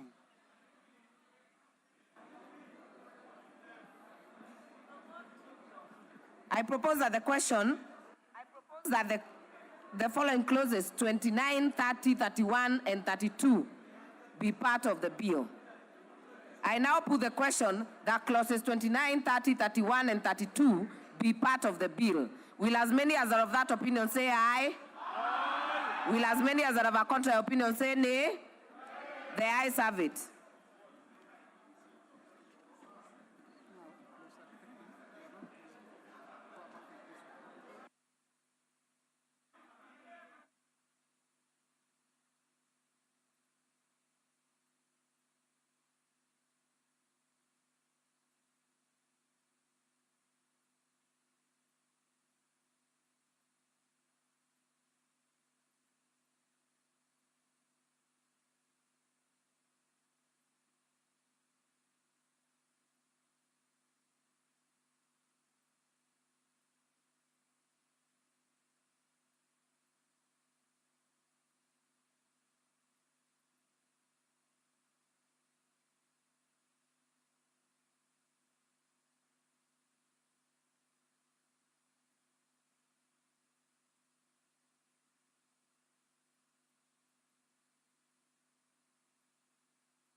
Clause 33. I propose the question that clause 33 be part of the bill. Mover.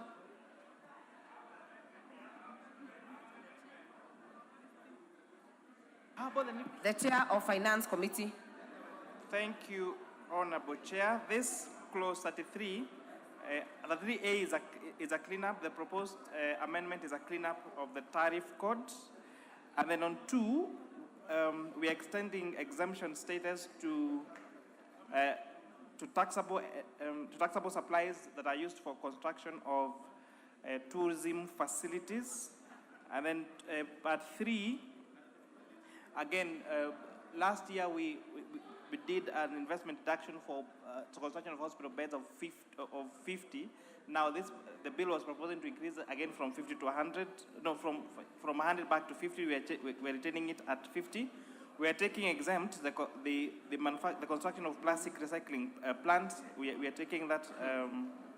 We are restoring the construction of plastic manufacturing plant into exemption status.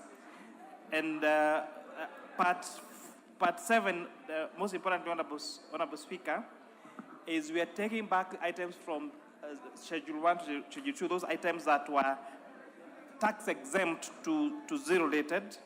And those include manufacturing of fertilizer, manufacturing of pharmaceuticals, manufacturing of human vaccines. And that's why you will see now deletion of 147, 148, 149, 150, 151, 152, 150, and for all these deletions are taking back these particular items from tax exempt back to zero rate, so that we can have cost of manufacturing fertilizer reduced, cost of manufacturing pharmaceuticals reduced, manufacturing of human vaccines, manufacturing of medicine, all back to zero rated. With that, I move on, Honorable Chair.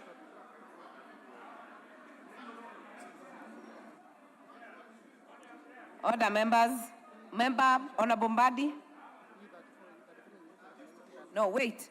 I will propose the question that clause 33 be amended as proposed by the Chair Finance Committee. Yes, Honorable Mbadi. Thank you. Madam Chair, this amendment makes me very excited. I'm excited because I'm happy that the committee actually listened to me and listened to Azimio on this. Madam Speaker, Madam Chair, we were being told that a lot of commodities are being exempted, but they were being removed from zero rating to exempt. I am happy that now pharmaceutical raw materials for pharmaceuticals will now be zero rated, that is 147. Pest control for 148. Raw materials for pest control 148. Pest control products 149. Sugarcane transportation from farms to milling factories 150. Fertilizers 151. Raw materials for manufacture of fertilizer 152. Liquefied petroleum gas 153. All tea sold for value addition. Now it will not just be tea, but it will be tea and coffee. I'm very excited that these amendments have been carried by the committee, and I support fully that now when we go to 34, we are going to zero rate them. I want to thank the committee for listening, particularly to me. When I was explaining zero rating and exempt, many of you listened and understood what I actually meant. This is going to make life the way it is if this is implemented. How I wish the same happened to the petroleum. Members, we will keep this at 2 minutes maximum. I know there are other members that have amendments. Unless you're rising to withdraw your amendment, you will have your chance after we deal with the amendment by the chair. Member Honorable Amisi, Honorable Naisula, Honorable Basil, Honorable Atandi, Honorable Oluoch, Honorable Mbui. All of you will be heard at the point of your amendment. But for this one, we first deal and exhaust the amendment by the Chair, Finance Committee. So I would hope that the people who have shown interest are interested in speaking to the amendment by the Chair. So I will give member for Dagoretti. Are you speaking to this? No. Member for Mathare, what is out of order? Madam Chair, there was a precedent set yesterday by your chair, co-chair, that where there are other amendments, that you would allow the members who have proposed the amendments to ventilate theirs first, and then later we allow the chair to ventilate theirs, so that if these ones collapse, as they might or might not, then the chairs of the finance then comes last. And I can see the chair of finance is agreeing with me. Because, Madam Chair, once we carry these amendments, there might be no need to listen to the other members. So please guide us. Order members, we will continue as we have stated, because even under the clause that we have voted, ordinarily there will be no debate. But we opened it and let members ventilate even when the amendments were not on the order paper. So on this one, we will continue with the amendment by the Finance Committee Chair. Some of the amendments thereof will be affected depending on how this goes, but we will give priority to this one as listed in the order paper. So I will give it to Honorable Member for Dagoretti North. Thank you very much, Chair, and I also want to thank the committee and to thank the Chair. I know most of our people who looked at exempt versus zero-rated, especially those who are running industries, were very, very worried. And today, on behalf of the women who have industries, I want to say thank you to the Chair. But also, Chair, even as we say that, we also need to look at, I don't want to talk about the issue of fuel. I think we have exhausted that. But I want us to look now at the excise duties and how we deal. And I keep on reminding Chair, Finance, we must deal with customs so that even as we deal with all these things, customs will help us also to see the betterment of what we are doing in this House, and our citizens will benefit from this. Thank you, Chair.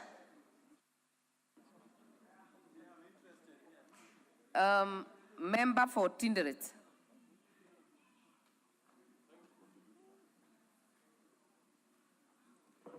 Thank you, Chair. I just want to thank the mover or the Chair of Budget and Finance, especially on the issue of transporting of agricultural produce like sugar, tea, coffee, and all this. This amendment will promote the farming, the activities of farmers across the country, and it will actually make farming to be, the profits will be higher, and therefore the business will go on well. I support, Madam Speaker. Honorable Atandi. Chair, I also would like to support the amendments by the Chair of Finance Committee, especially those ones that are deleting VAT on corn products and basically cassava and foodstuffs. This is something that is very, very important for us, and our people are going to afford basic commodities. And I thank the Chair. Thank you.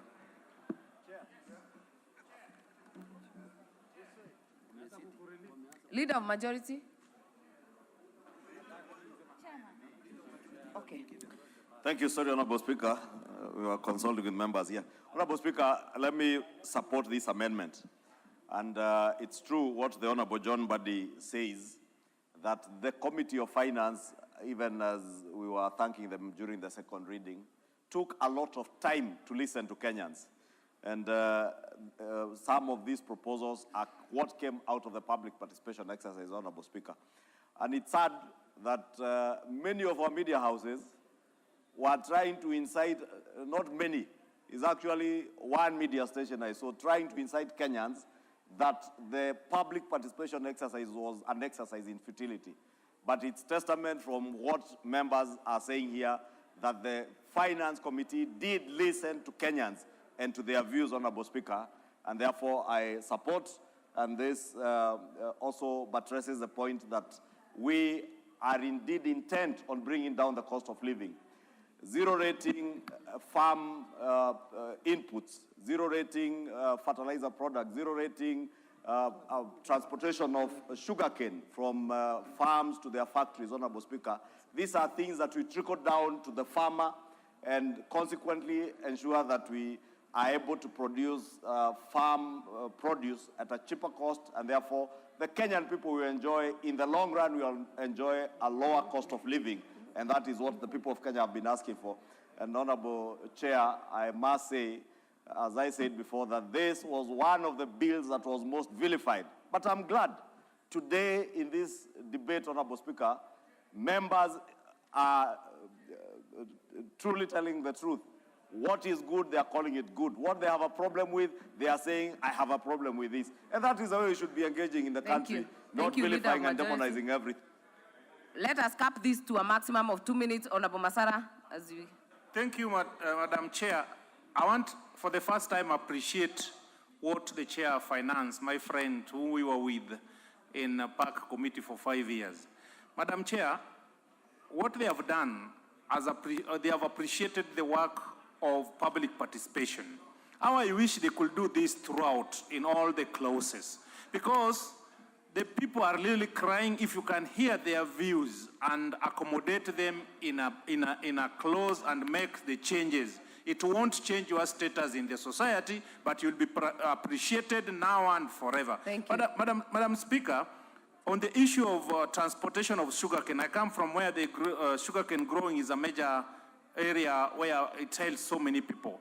Were it not for the changes, it would have really affected farmers who are growing sugar. So thank you so much, Madam Speaker. Thank you. And I hope the remaining clauses, we are going to get similar response. Thank you. I see there is concurrence on this clause. I'll give Honorable Geshimu, then the Chair of Finance. We will close it. Thank you, Chair. I'm equally excited, just like Honorable Buddy, because people of Geshogo who do a lot of coffee and tea will be saving a lot in terms of operational costs. So I support Chair, and I believe, I agree with the Leader of Majority that actually this committee did public participation. And that is why even Honorable Buddy's views found their way into this bill. I support, Chair. Member, Chair, Finance Committee. And I really welcome the good remarks by my colleagues. And I just wanted to inform this House that there were two fundamental changes that we made on this particular clause, and important that I realized I did not mention when I was moving, that introducing to exemption taxable food supplies for school feeding program be moved to exempt supplies.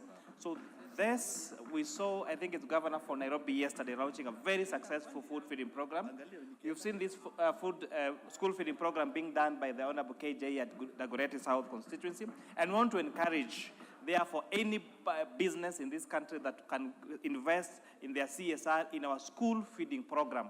We have, by the recent members of the public, we have introduced a new clause that makes those food supplies exempt from tax exempt. Lastly, we found a very interesting clause that was exempting transfer of businesses as a going concern from VAT. And the financial implication of this was 100 billion shillings we are losing. So by actually deleting that clause 7, making transfer of business as a going concern a vatable service, we are going to raise, through this particular amendment, 100 billion shillings. And that, I think, is one of the greatest successes we had because of our public participation with members of the public. Member for Nyando, what is Sobani? Madam Speaker, out of presentations by Azimio One Kenya Coalition, appeals and lamentations that we expressed on behalf of the Kenyan people, the committee has ceded some ground. But again, certain times it becomes very difficult for us to know what is exempt and what is zero-rated, Honorable Speaker. Why we are pursuing the zero-rated angle is because somebody has the right to claim for vatable taxes on raw materials, Honorable Speaker. But when it is only exempt, then you can only claim VAT simply on the final product itself, Madam Speaker. So therefore, if it is exempt, at the end of the day, production costs become much higher, costs which are then transferred to the Kenyan people or the end user to shoulder, Madam Speaker. So that is why we have been pursuing this angle vigorously on behalf of the Kenyan people. Madam Speaker, was very disturbed when we were going to apply taxes on pharmaceuticals and medicaments, Honorable Speaker.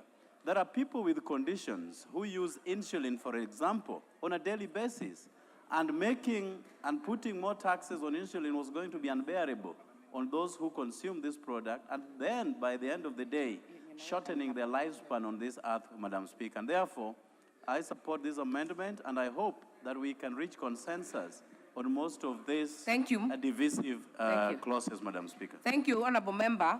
I will now put the question that clause 33 be amended as proposed by the Finance Committee Chair. Will as many as are of that opinion say aye? Aye. Will as many as are of a contrary opinion say nay? The ayes have it. I will now call Honorable Amisi.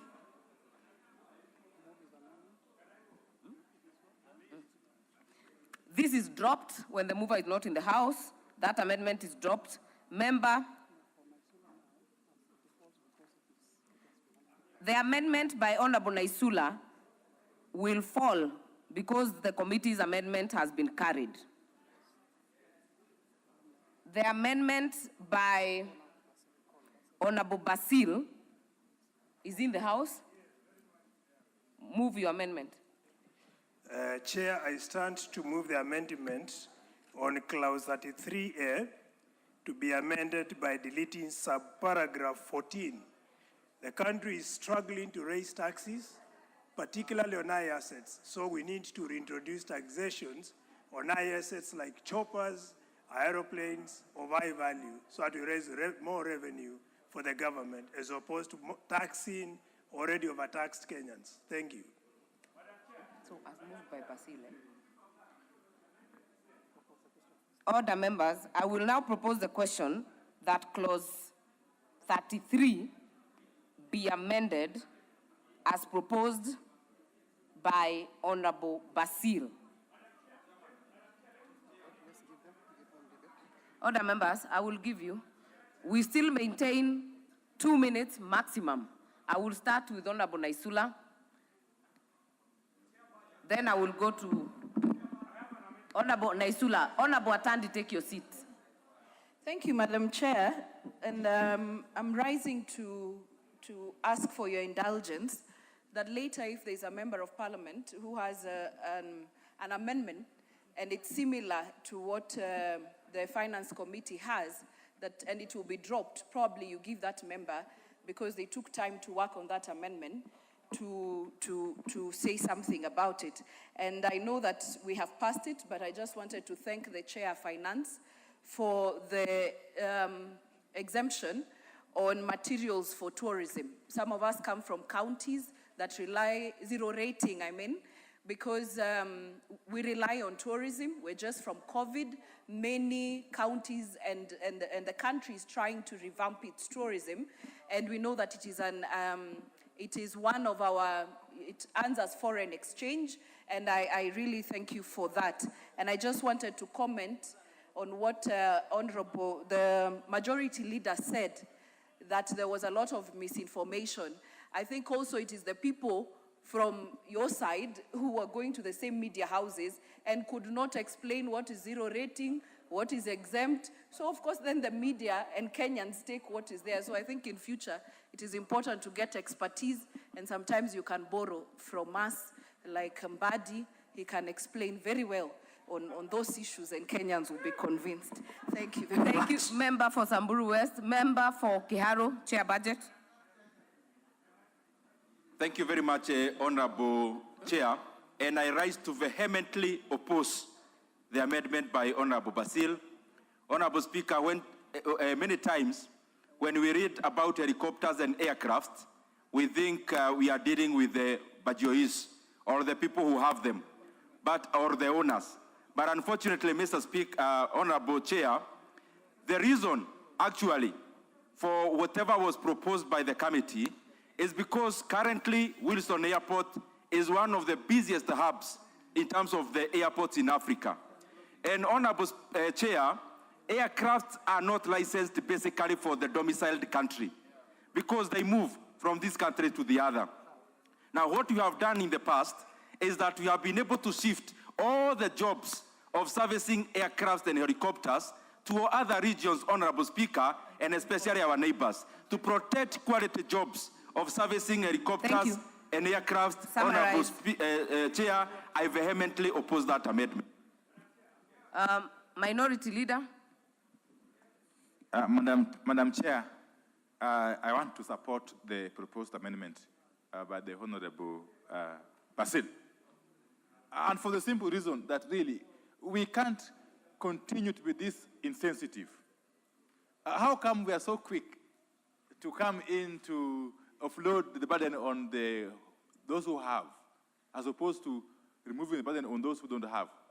I know for sure, Madam Chair, that as we speak, people are competing in this house, and especially that side of the house.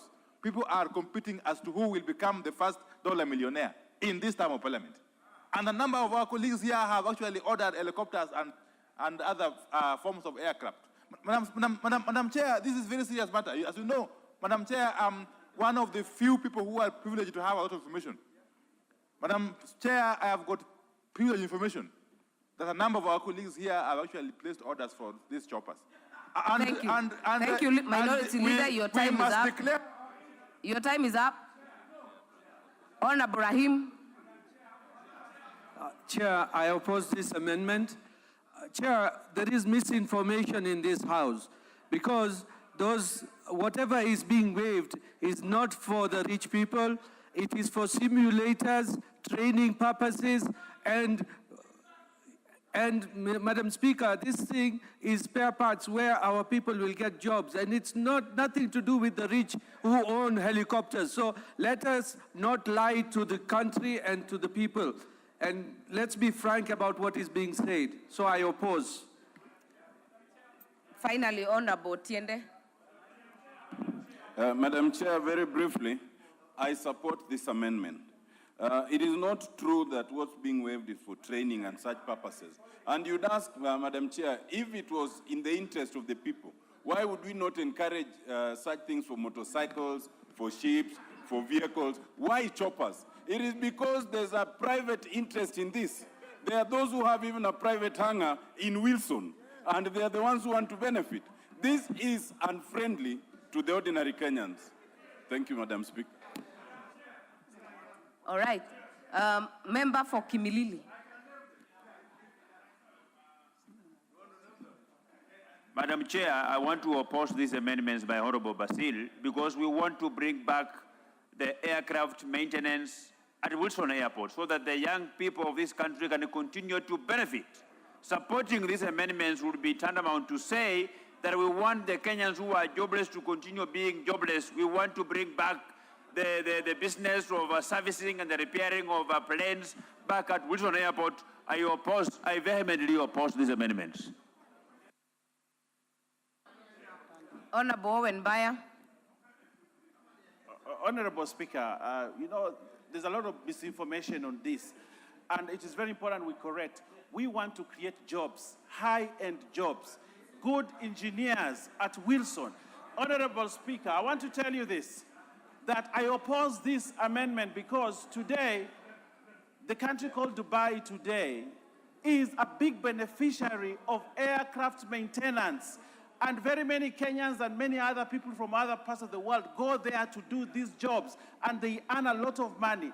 We are not being fair to this country to oppose this amendment. This amendment will ensure we make quality jobs, we bring more aircrafts from other countries to come and be repaired in this country, and it also gives us an opportunity to open up even an airport in your constituency to repair aircrafts.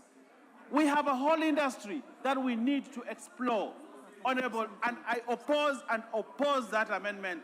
You are my friend, but on this one, you are wrong. Order. And Honorable Emase.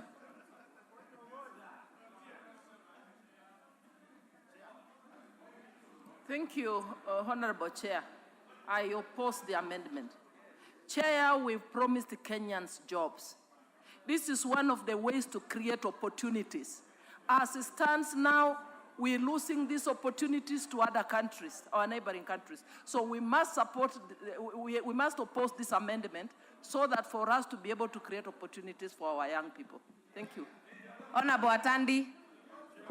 Madam Chair, wait, keep quiet. Madam Chair, I have a lot of respect for my chairman, Honorable Ndindi Nyoro, and also Honorable Owen Baya, but I want to disagree with them that you did not promise to give white-collar jobs. You wanted hustlers to get jobs.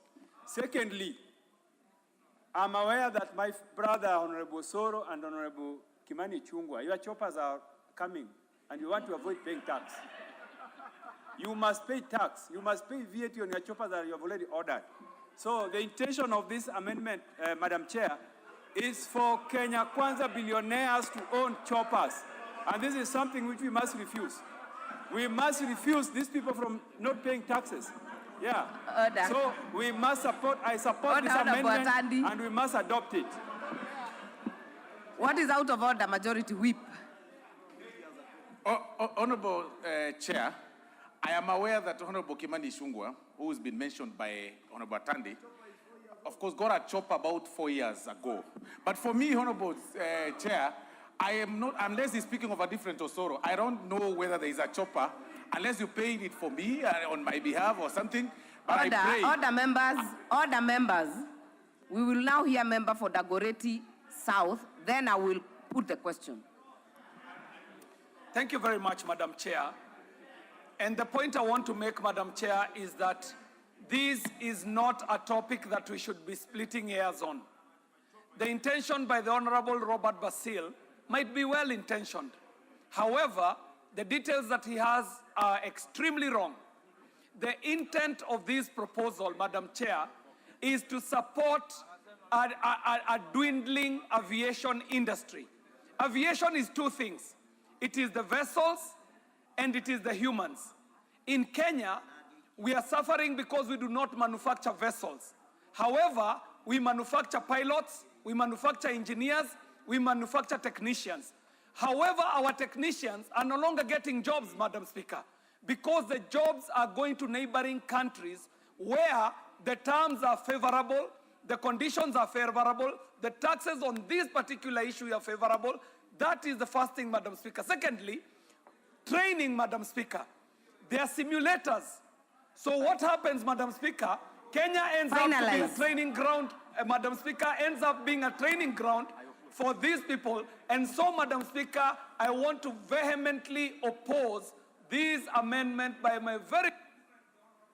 Order members, order members, order members, order members, order members. I will now put the question that clause 33 be amended as proposed by Honorable Basil. Will as many as are of that opinion say aye? Will as many as are of a contrary opinion say nay? The nays have it. Member Honorable Atandi, prosecute your amendment. Order members, Honorable Atandi's amendment falls. If Honorable Atandi. Madam Chair, I was alerting you that my amendment and the one from Honorable Basil was similar, and that's the reason I wanted you to allow me to make a contribution on his amendment, and you are not listening to me. Thank you. Honorable Atandi, when we were doing the ground rules, we said if you want to wish to speak to drop the amendment, you are allowed, and this is also okay. So we will now go to member for Mathare. No, member for Mathare, your amendment falls if the committee is carried. What is out of order, Honorable Tom? Madam Chair, you remember that I had indicated that for point of neatness, because we had several amendments, I had anticipated this, that you allow all other members. Remember, this is one of the clauses the Speaker had directed, that members be allowed to debate notwithstanding. And because there was a precedent yesterday, I had beseeched you, Madam Speaker, that you allow the rest of us to move our amendments before you can get to the Chair of Finance. I have tried to intervene before Basil so that I can speak, fully aware that if his was shot down, then mine would also be shot down. But Madam Speaker, you are not seeing this. Madam Speaker, you should allow people to debate and to ventilate and to say the things they need to say. We are here to make law, not to run through as voting machines. So, Madam Chair, I would like to be allowed to prosecute my amendment, notwithstanding that of Basil. Allow me to prosecute.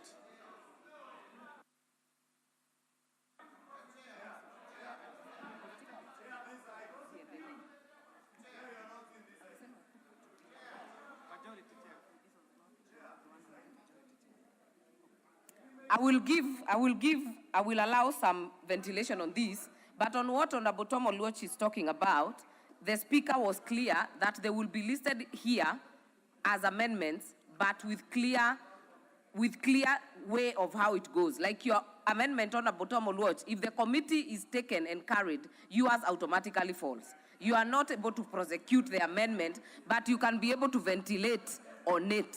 So I will give this chance to the majority leader.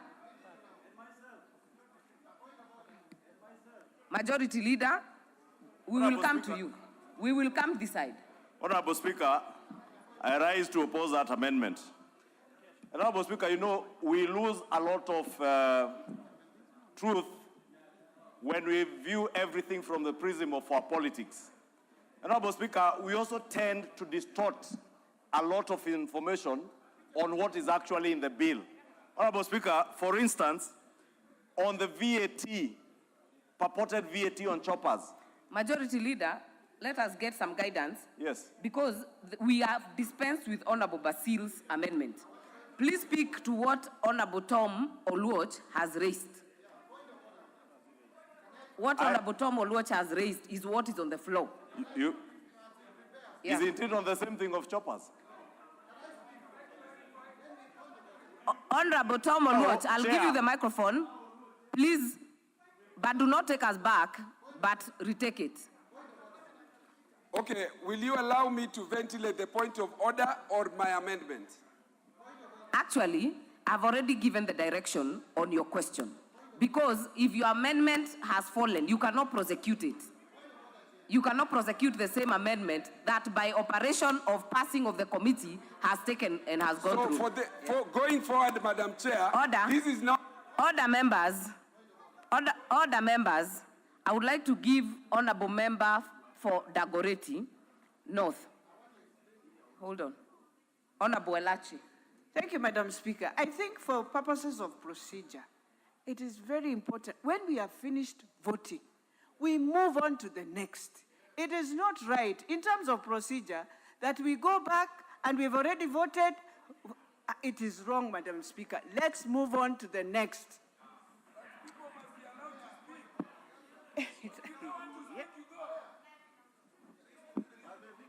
The thing has passed. Order members. Order members. Honorable Bandi, please take your seat. Order members, we have prosecuted all the amendments. By the fact that we have prosecuted the chair's amendment and it has gone through, others have fallen. We have prosecuted for Honorable Basil, it has fallen. And now we are going to take a vote on the global question on the amendment by the chair of the Finance Committee.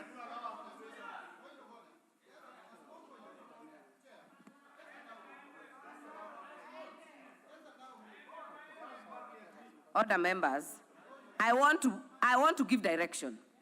Please do not reopen the already prosecuted matters.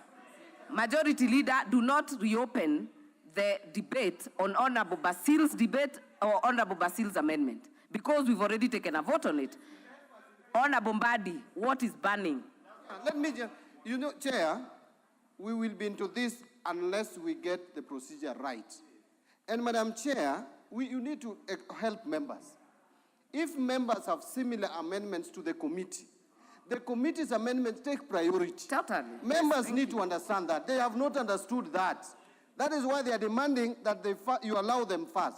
The moment we carry amendment of the committee, then all the amendments which are similar to the committee falls. And that is the way we should proceed, and there should be no any other argument about it, so that we go forward. Order members, I now put the question.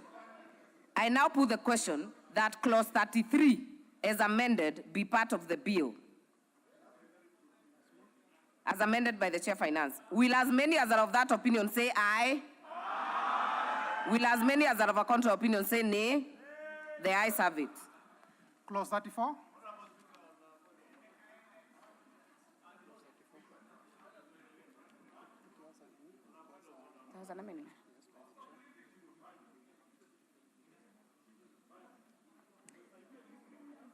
I propose the question that clause 34 be part of the bill. Mover, Chair Finance Committee. Thank you very much, Honorable Chair. I move that clause 34 be amended as per the supplementary order paper. And I have an additional amendment to that, Honorable Chair, that also clause 34 be further amended in subparagraph 10 by inserting the following new item immediately after item 30, and that is now will be 34A, the supply of electric bicycles. So, Honorable Chair, again, this particular clause is speaking to taking items from exempt to zero rate. And not just that, last year we passed an amendment here in the last finance bill that provided zero rating of exportation of taxable services, but added another word saying export of taxable services for business process services. As a result of just that, including that business processing, BPOs, it meant that that particular clause has not been possible to implement, and therefore this amendment is deleting that business process operation so that we are zero rating exportation of taxable services. We have a rule in this country that all goods made for export are zero rated, and therefore we're giving the similar treatment to export of services so that they are also zero rated. Secondly, we are looking at something on green energy. And by us incentivizing our manufacturers to go green, we are proposing that supply of lithium-ion batteries that are going to be used on electronic motor vehicles and electronic motorcycles to be zero rated. The supply of electric buses be zero rated.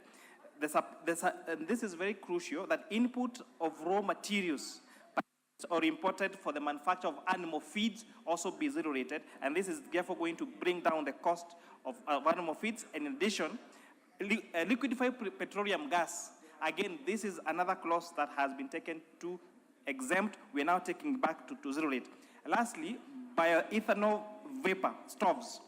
We are taking them to zero rated. And this, Honorable Chair, we were able to have a demonstration to us during public participation of Kenyans who have provided technology that is allowing use of bioethanol fuel that is going to reduce the cost of cooking to 10 shillings per meal. And those stoves are going to be available to the market, and here they are even available to the market at only 1,520. These are some of the measures the committee took in place to make sure that we carry on our tax incentives to going green and perhaps mitigating the impact the increase on VAT might have on the cost of fuel in this particular country. And with that, I beg to move, Honorable Chair.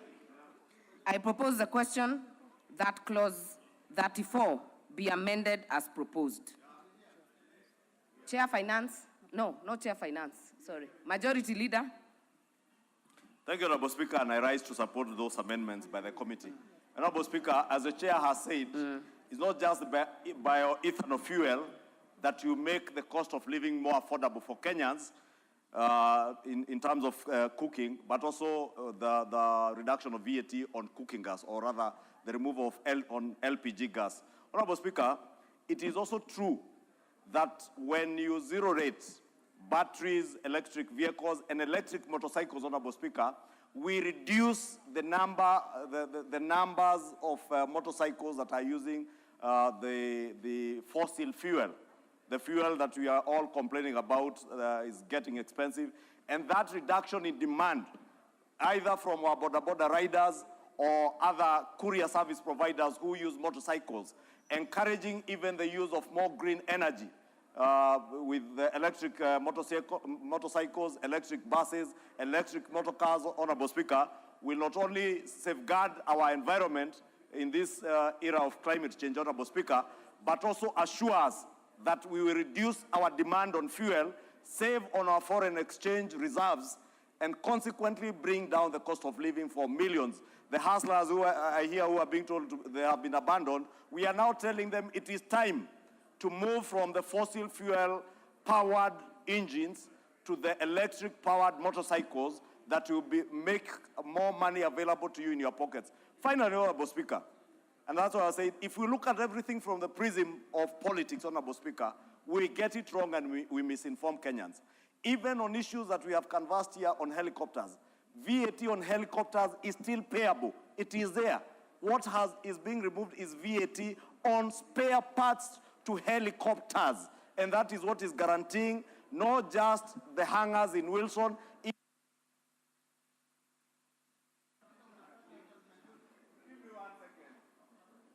Honorable Makali Mulu.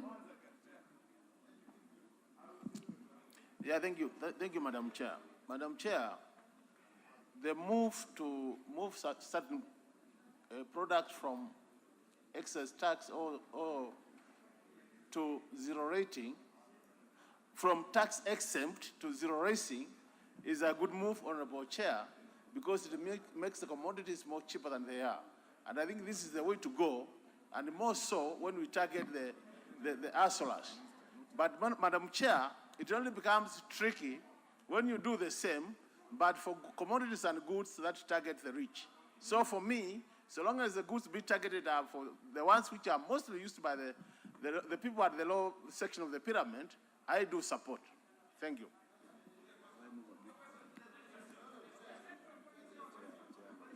Order members. Order members. I will give Dr. Mutunga 2 minutes maximum.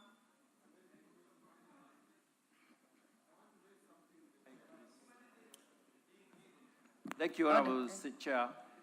From duty exemption to zero rating, Honorable Chair, makes things cheaper. it also creates the possibility for us to diversify.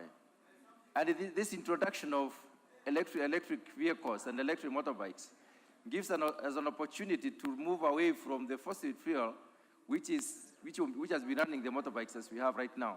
Honorable Speaker, Honorable Chair, I believe this is the best way to go, and Kenya is diversifying and growing the rest of the world. So it's a response in the right direction. So it is really important for us to consider it in that manner. Thank you. Honorable Mbadi, 1 minute, then I'll give the chair and put the question. Chair, I want to agree that this zero rating is good, and that is what we were talking about, because we are removing the commodities from zero rating. But, Madam Chair, allow me to ask the chair of the committee, because he has sanitized and brought back all the commodities that were being removed from zero rating to exempt, except, and a very important one he has left out, that is maize flour or corn flour, cassava flour, wheat. So I would want to know what is the rationale of leaving this out of many, many others that we complained about. It's only that one, and that one is very critical. So could I get to hear, Madam Chair, with your permission, could the chair of the committee explain to us why he left out the maize flour, cassava flour, and wheat flour?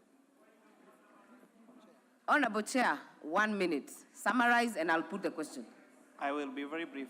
Thank you very much, CP Bandi, for that question. The issue of maize flour.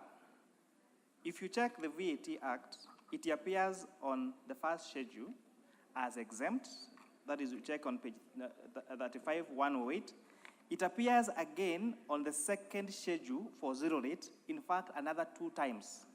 Clause 20 and again 22. So what you've done is deleting where it is appearing as exempt, and where it is appearing twice on clause both 20 and 22, deleting 22, so that you only have one clause that puts now supply of maize flour, Summarize, cassava Chairman. flour, and wheat flour as zero rated. Thank you. Thank you. I will now put the question that clause 34 as amended by, I now put the question that clause 34 be amended as proposed. Will as many as are of that opinion say aye? Aye. Will as many as are of a contrary opinion say nay? The ayes have it.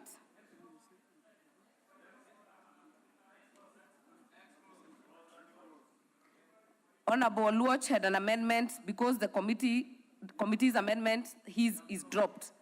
Honorable Kaluma had an amendment, but he's not in the House, so it is dropped. I now put the global question that clause 34, as amended by the Chair Finance Committee, be part of the bill. Will as many as are of that opinion say aye? Aye. Will as many as are of a contrary opinion say nay? The ayes have it.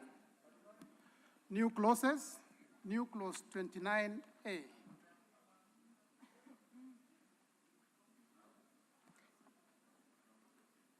Chair? Mover to move the amendment, to move the new clause, second reading. Yes, thank you, Honorable Chair. I beg to move that we introduce a new clause 29A as per the order paper. So okay, let me try again. Honorable Chair, I beg to move that we introduce a new clause 29A as per the order paper. I propose the question that the new clause 29A be now read a second time.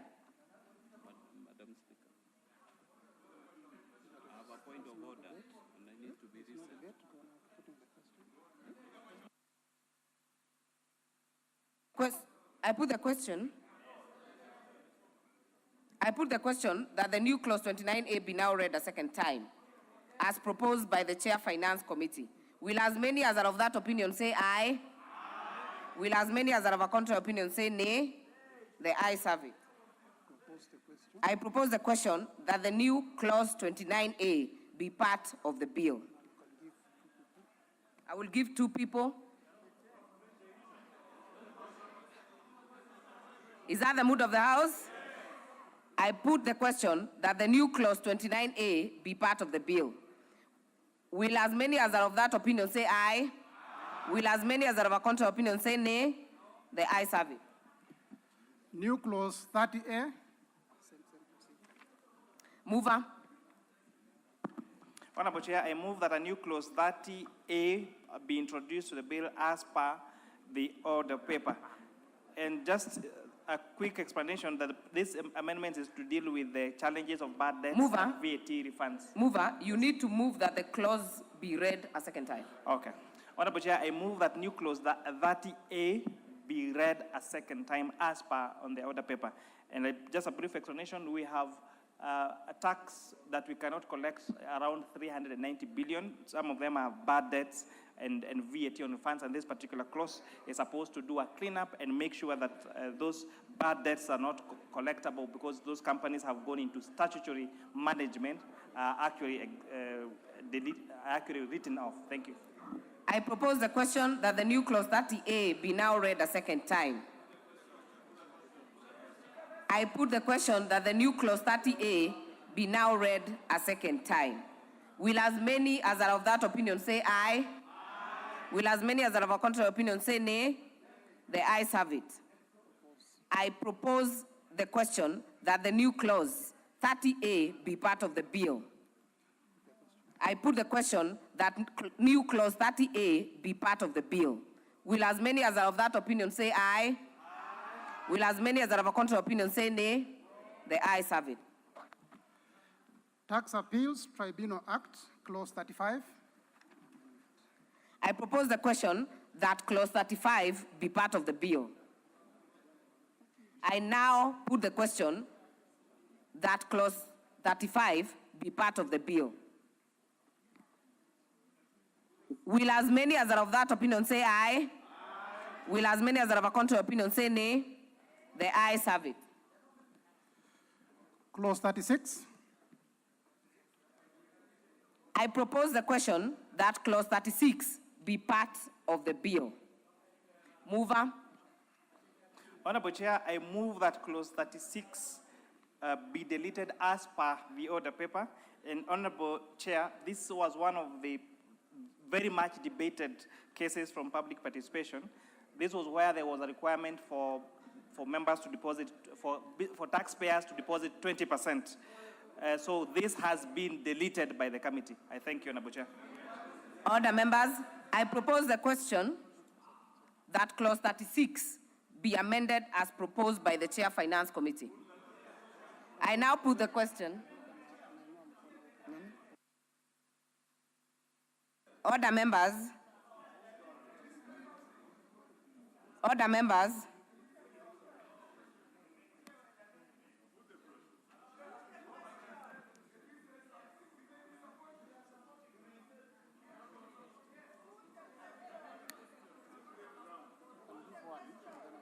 Order members, I know there are some members who had proposed amendments, but we cannot all speak to this matter. Honorable Oluoch, Honorable Makali, Honorable Oundo, Honorable Kaluma, Honorable Mbui, and Honorable Didmas. So I will give Honorable Oluoch and Honorable Didmas, and then I will put the question. Madam Chair, I actually want to thank the Chair of Finance and supports the clause be deleted. This clause, if it would have remained the way it is, it would have been punitive. Madam Chair, this would go against rules of natural justice, where all that KRA would need to do is to claim a certain amount of tax, which would be arbitrary. And one of the rules of natural justice is to prevent public authority or agency from arbitrariness. So, Madam Chair, I rise to support this proposed amendment by the committee chair and say that we are now, so I can see the chair is nodding in agreement, and allow us to contribute.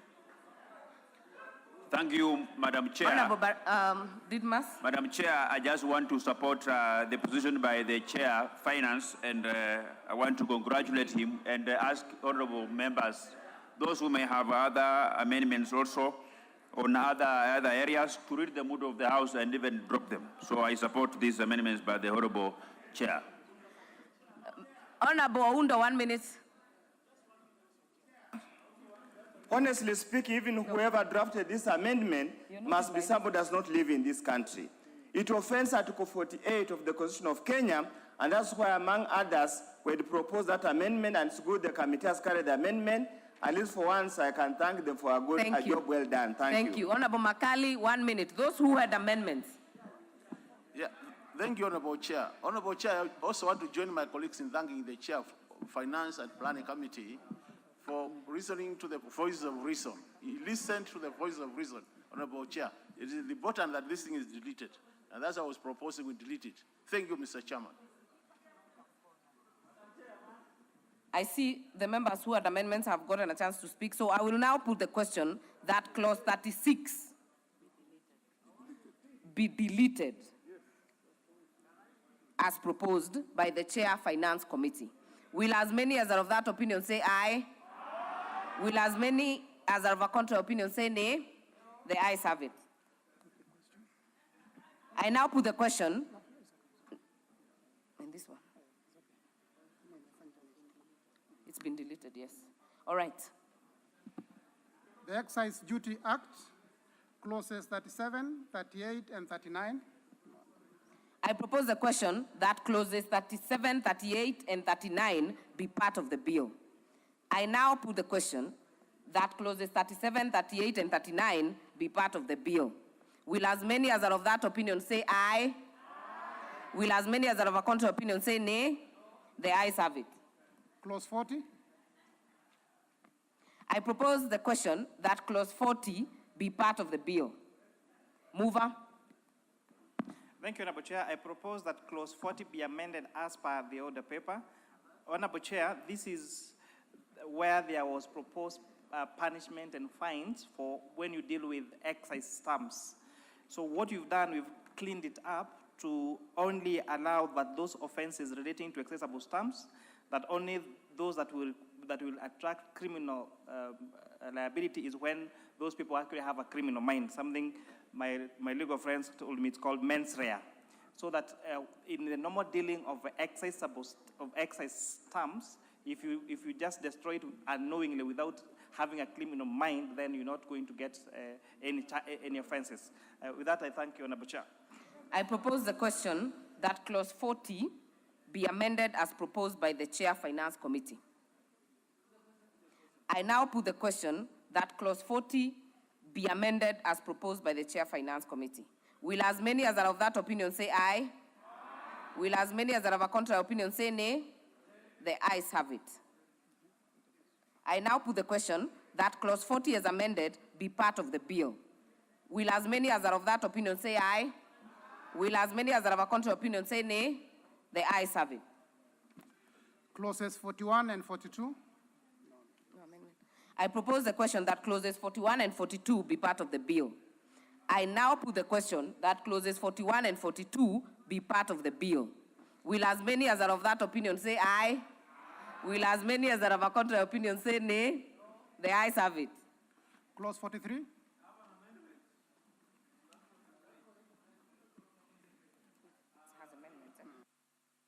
I propose the question that clause 43 be part of the bill.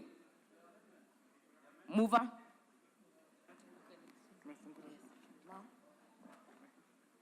Thank you, Honorable. We are on clause 43, right? Honorable Chair, clause 43 has an array of amendments. So first of all, I move that clause 43 be amended as per the order paper. Honorable Chairperson, this is dealing with the excise. These are amendments into the Excise Duty Act, where we are proposing a number of things. For example, imposition of excise duty on imported pasta, and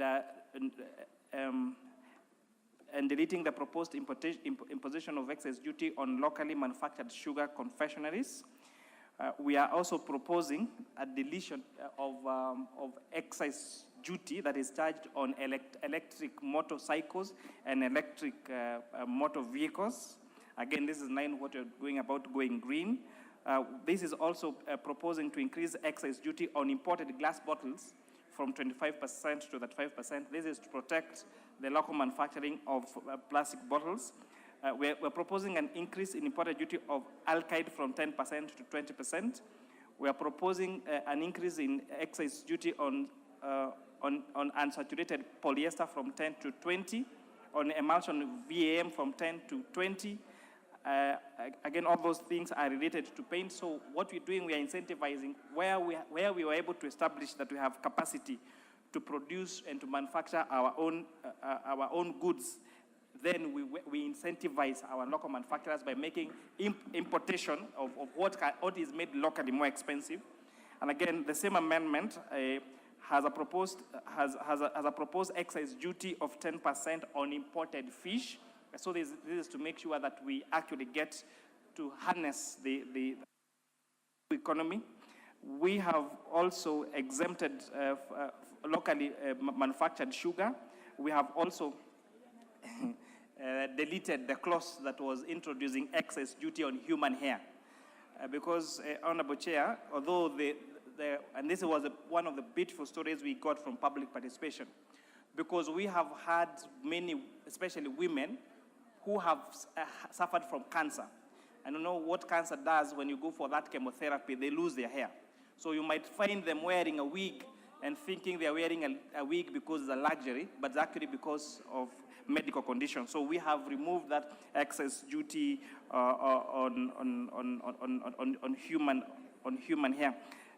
And of course, lastly, Honorable Chair, this is also the excess duty that was proposed on gaming at 20%. We have proposed a reduction of that from 20% to 12.5%. With that, I beg to move, Honorable Chair. Members, I note that this clause has so many amendments, but as directed, once we carry the chair's amendment, there will be consequences to it. So I did propose the question that clause 43 be amended as proposed by the chair.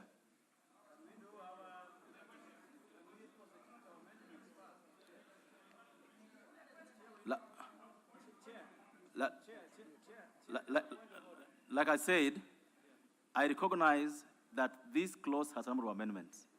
And I have directed that if the chair's amendments go through, then there are a number of amendments, for example, the ones by the Honorable Luoch, the Honorable Kelo, the Honorable Didymus, which is being dropped, will then fall in limine.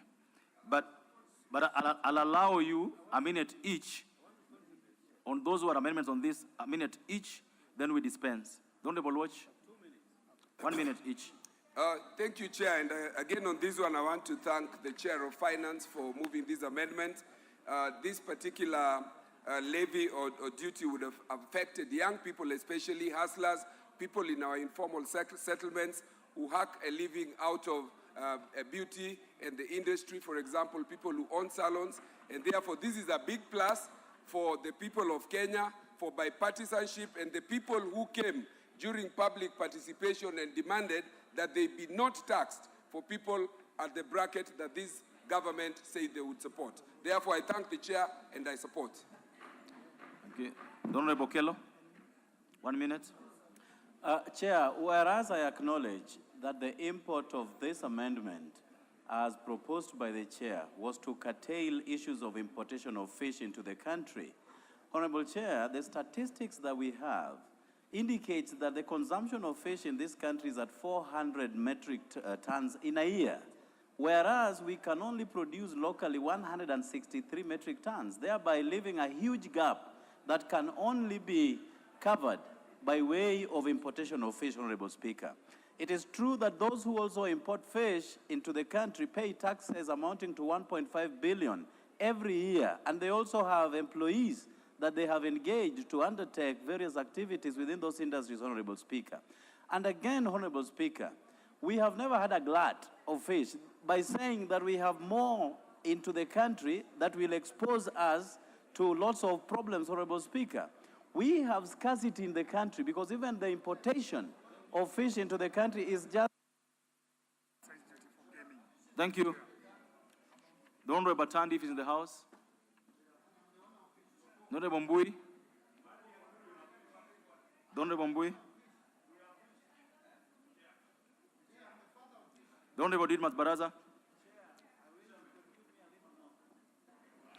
Thank you, Honorable Chair. Honorable Chair, I had proposed actually amendments to increase the duty on human hair by 10%, and in the same breath that the Chair has explained as the reason why we should actually zero rate these products so that our very many men, young ladies and women can continue to use them and also do their business. I wish to drop these amendments, that I don't wish to further proceed with them. I'm dropping them, and I support the position taken by the Chair, Finance.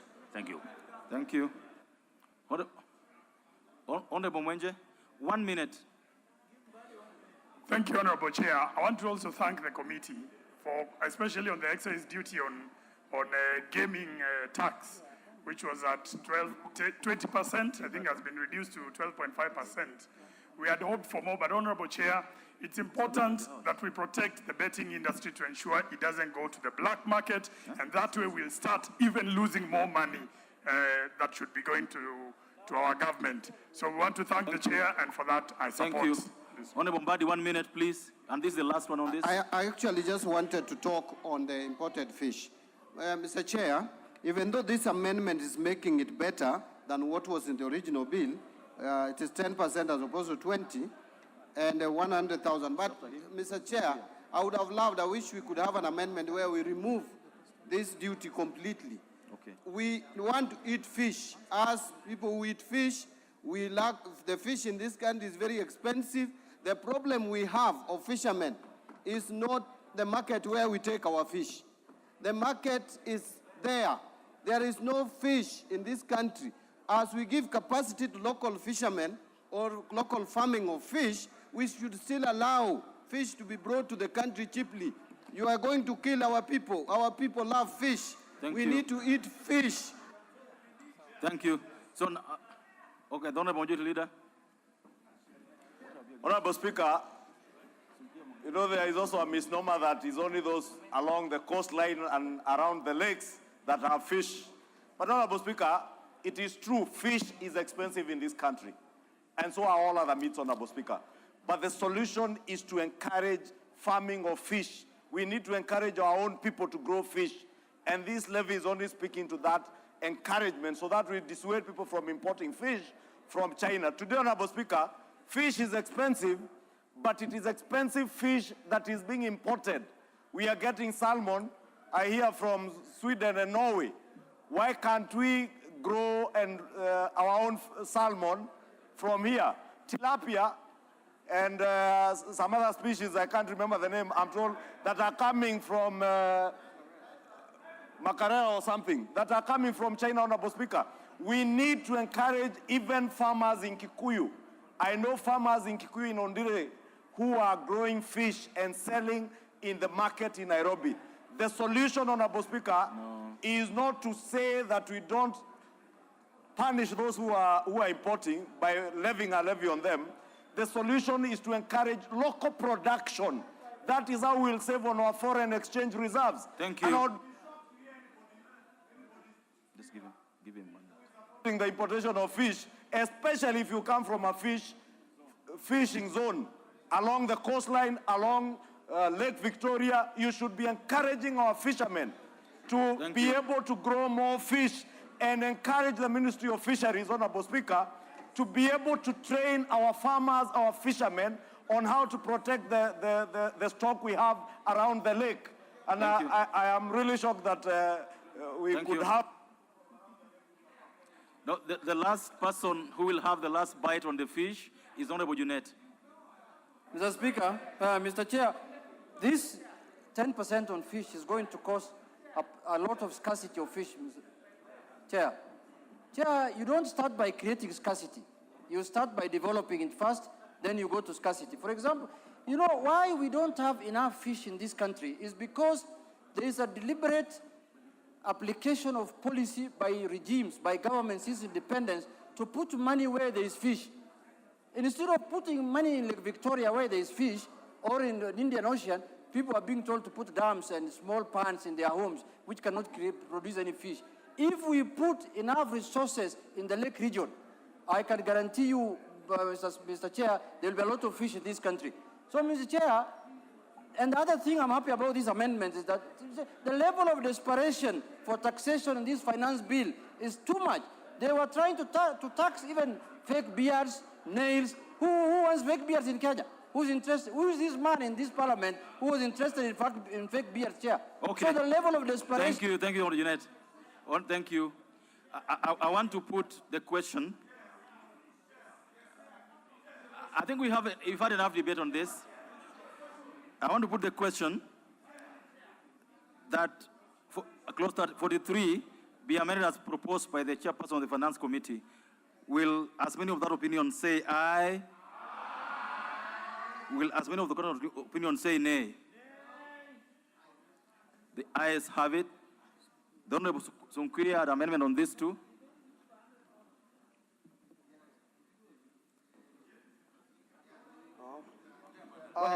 Thank you, Honorable Speaker. I want to beg to move for an amendment. As it appears in the order paper, my amendment is to seek, provide for 10% excess duty on imported soap, detergents, and sulfonic acid. There has been an increase in importation of soap, detergent, and sulfonic acid in Kenya. Has sufficient local capacity to produce these products. The amendment therefore seeks to protect our local manufacturers and address cheap import on soap and related products. I beg to move. 43 amended as proposed by the Honorable Sunkuya. I put the question that clause 43 be amended as proposed by the Honorable Sunkuya. Will as many as that opinion say aye? Will as many as of the contrary opinion say nay? The nays have it. Chairman Bulwe, having cleared that the amendment by the chairman of the Economic Committee went with the amendment given by the chairperson of Finance Committee, so it won't be pursued. Members are therefore proceed to put the question that clause 43 as amended be part of the bill. Will as many of that opinion say aye? Will as many of that opinion say nay? The ayes have it.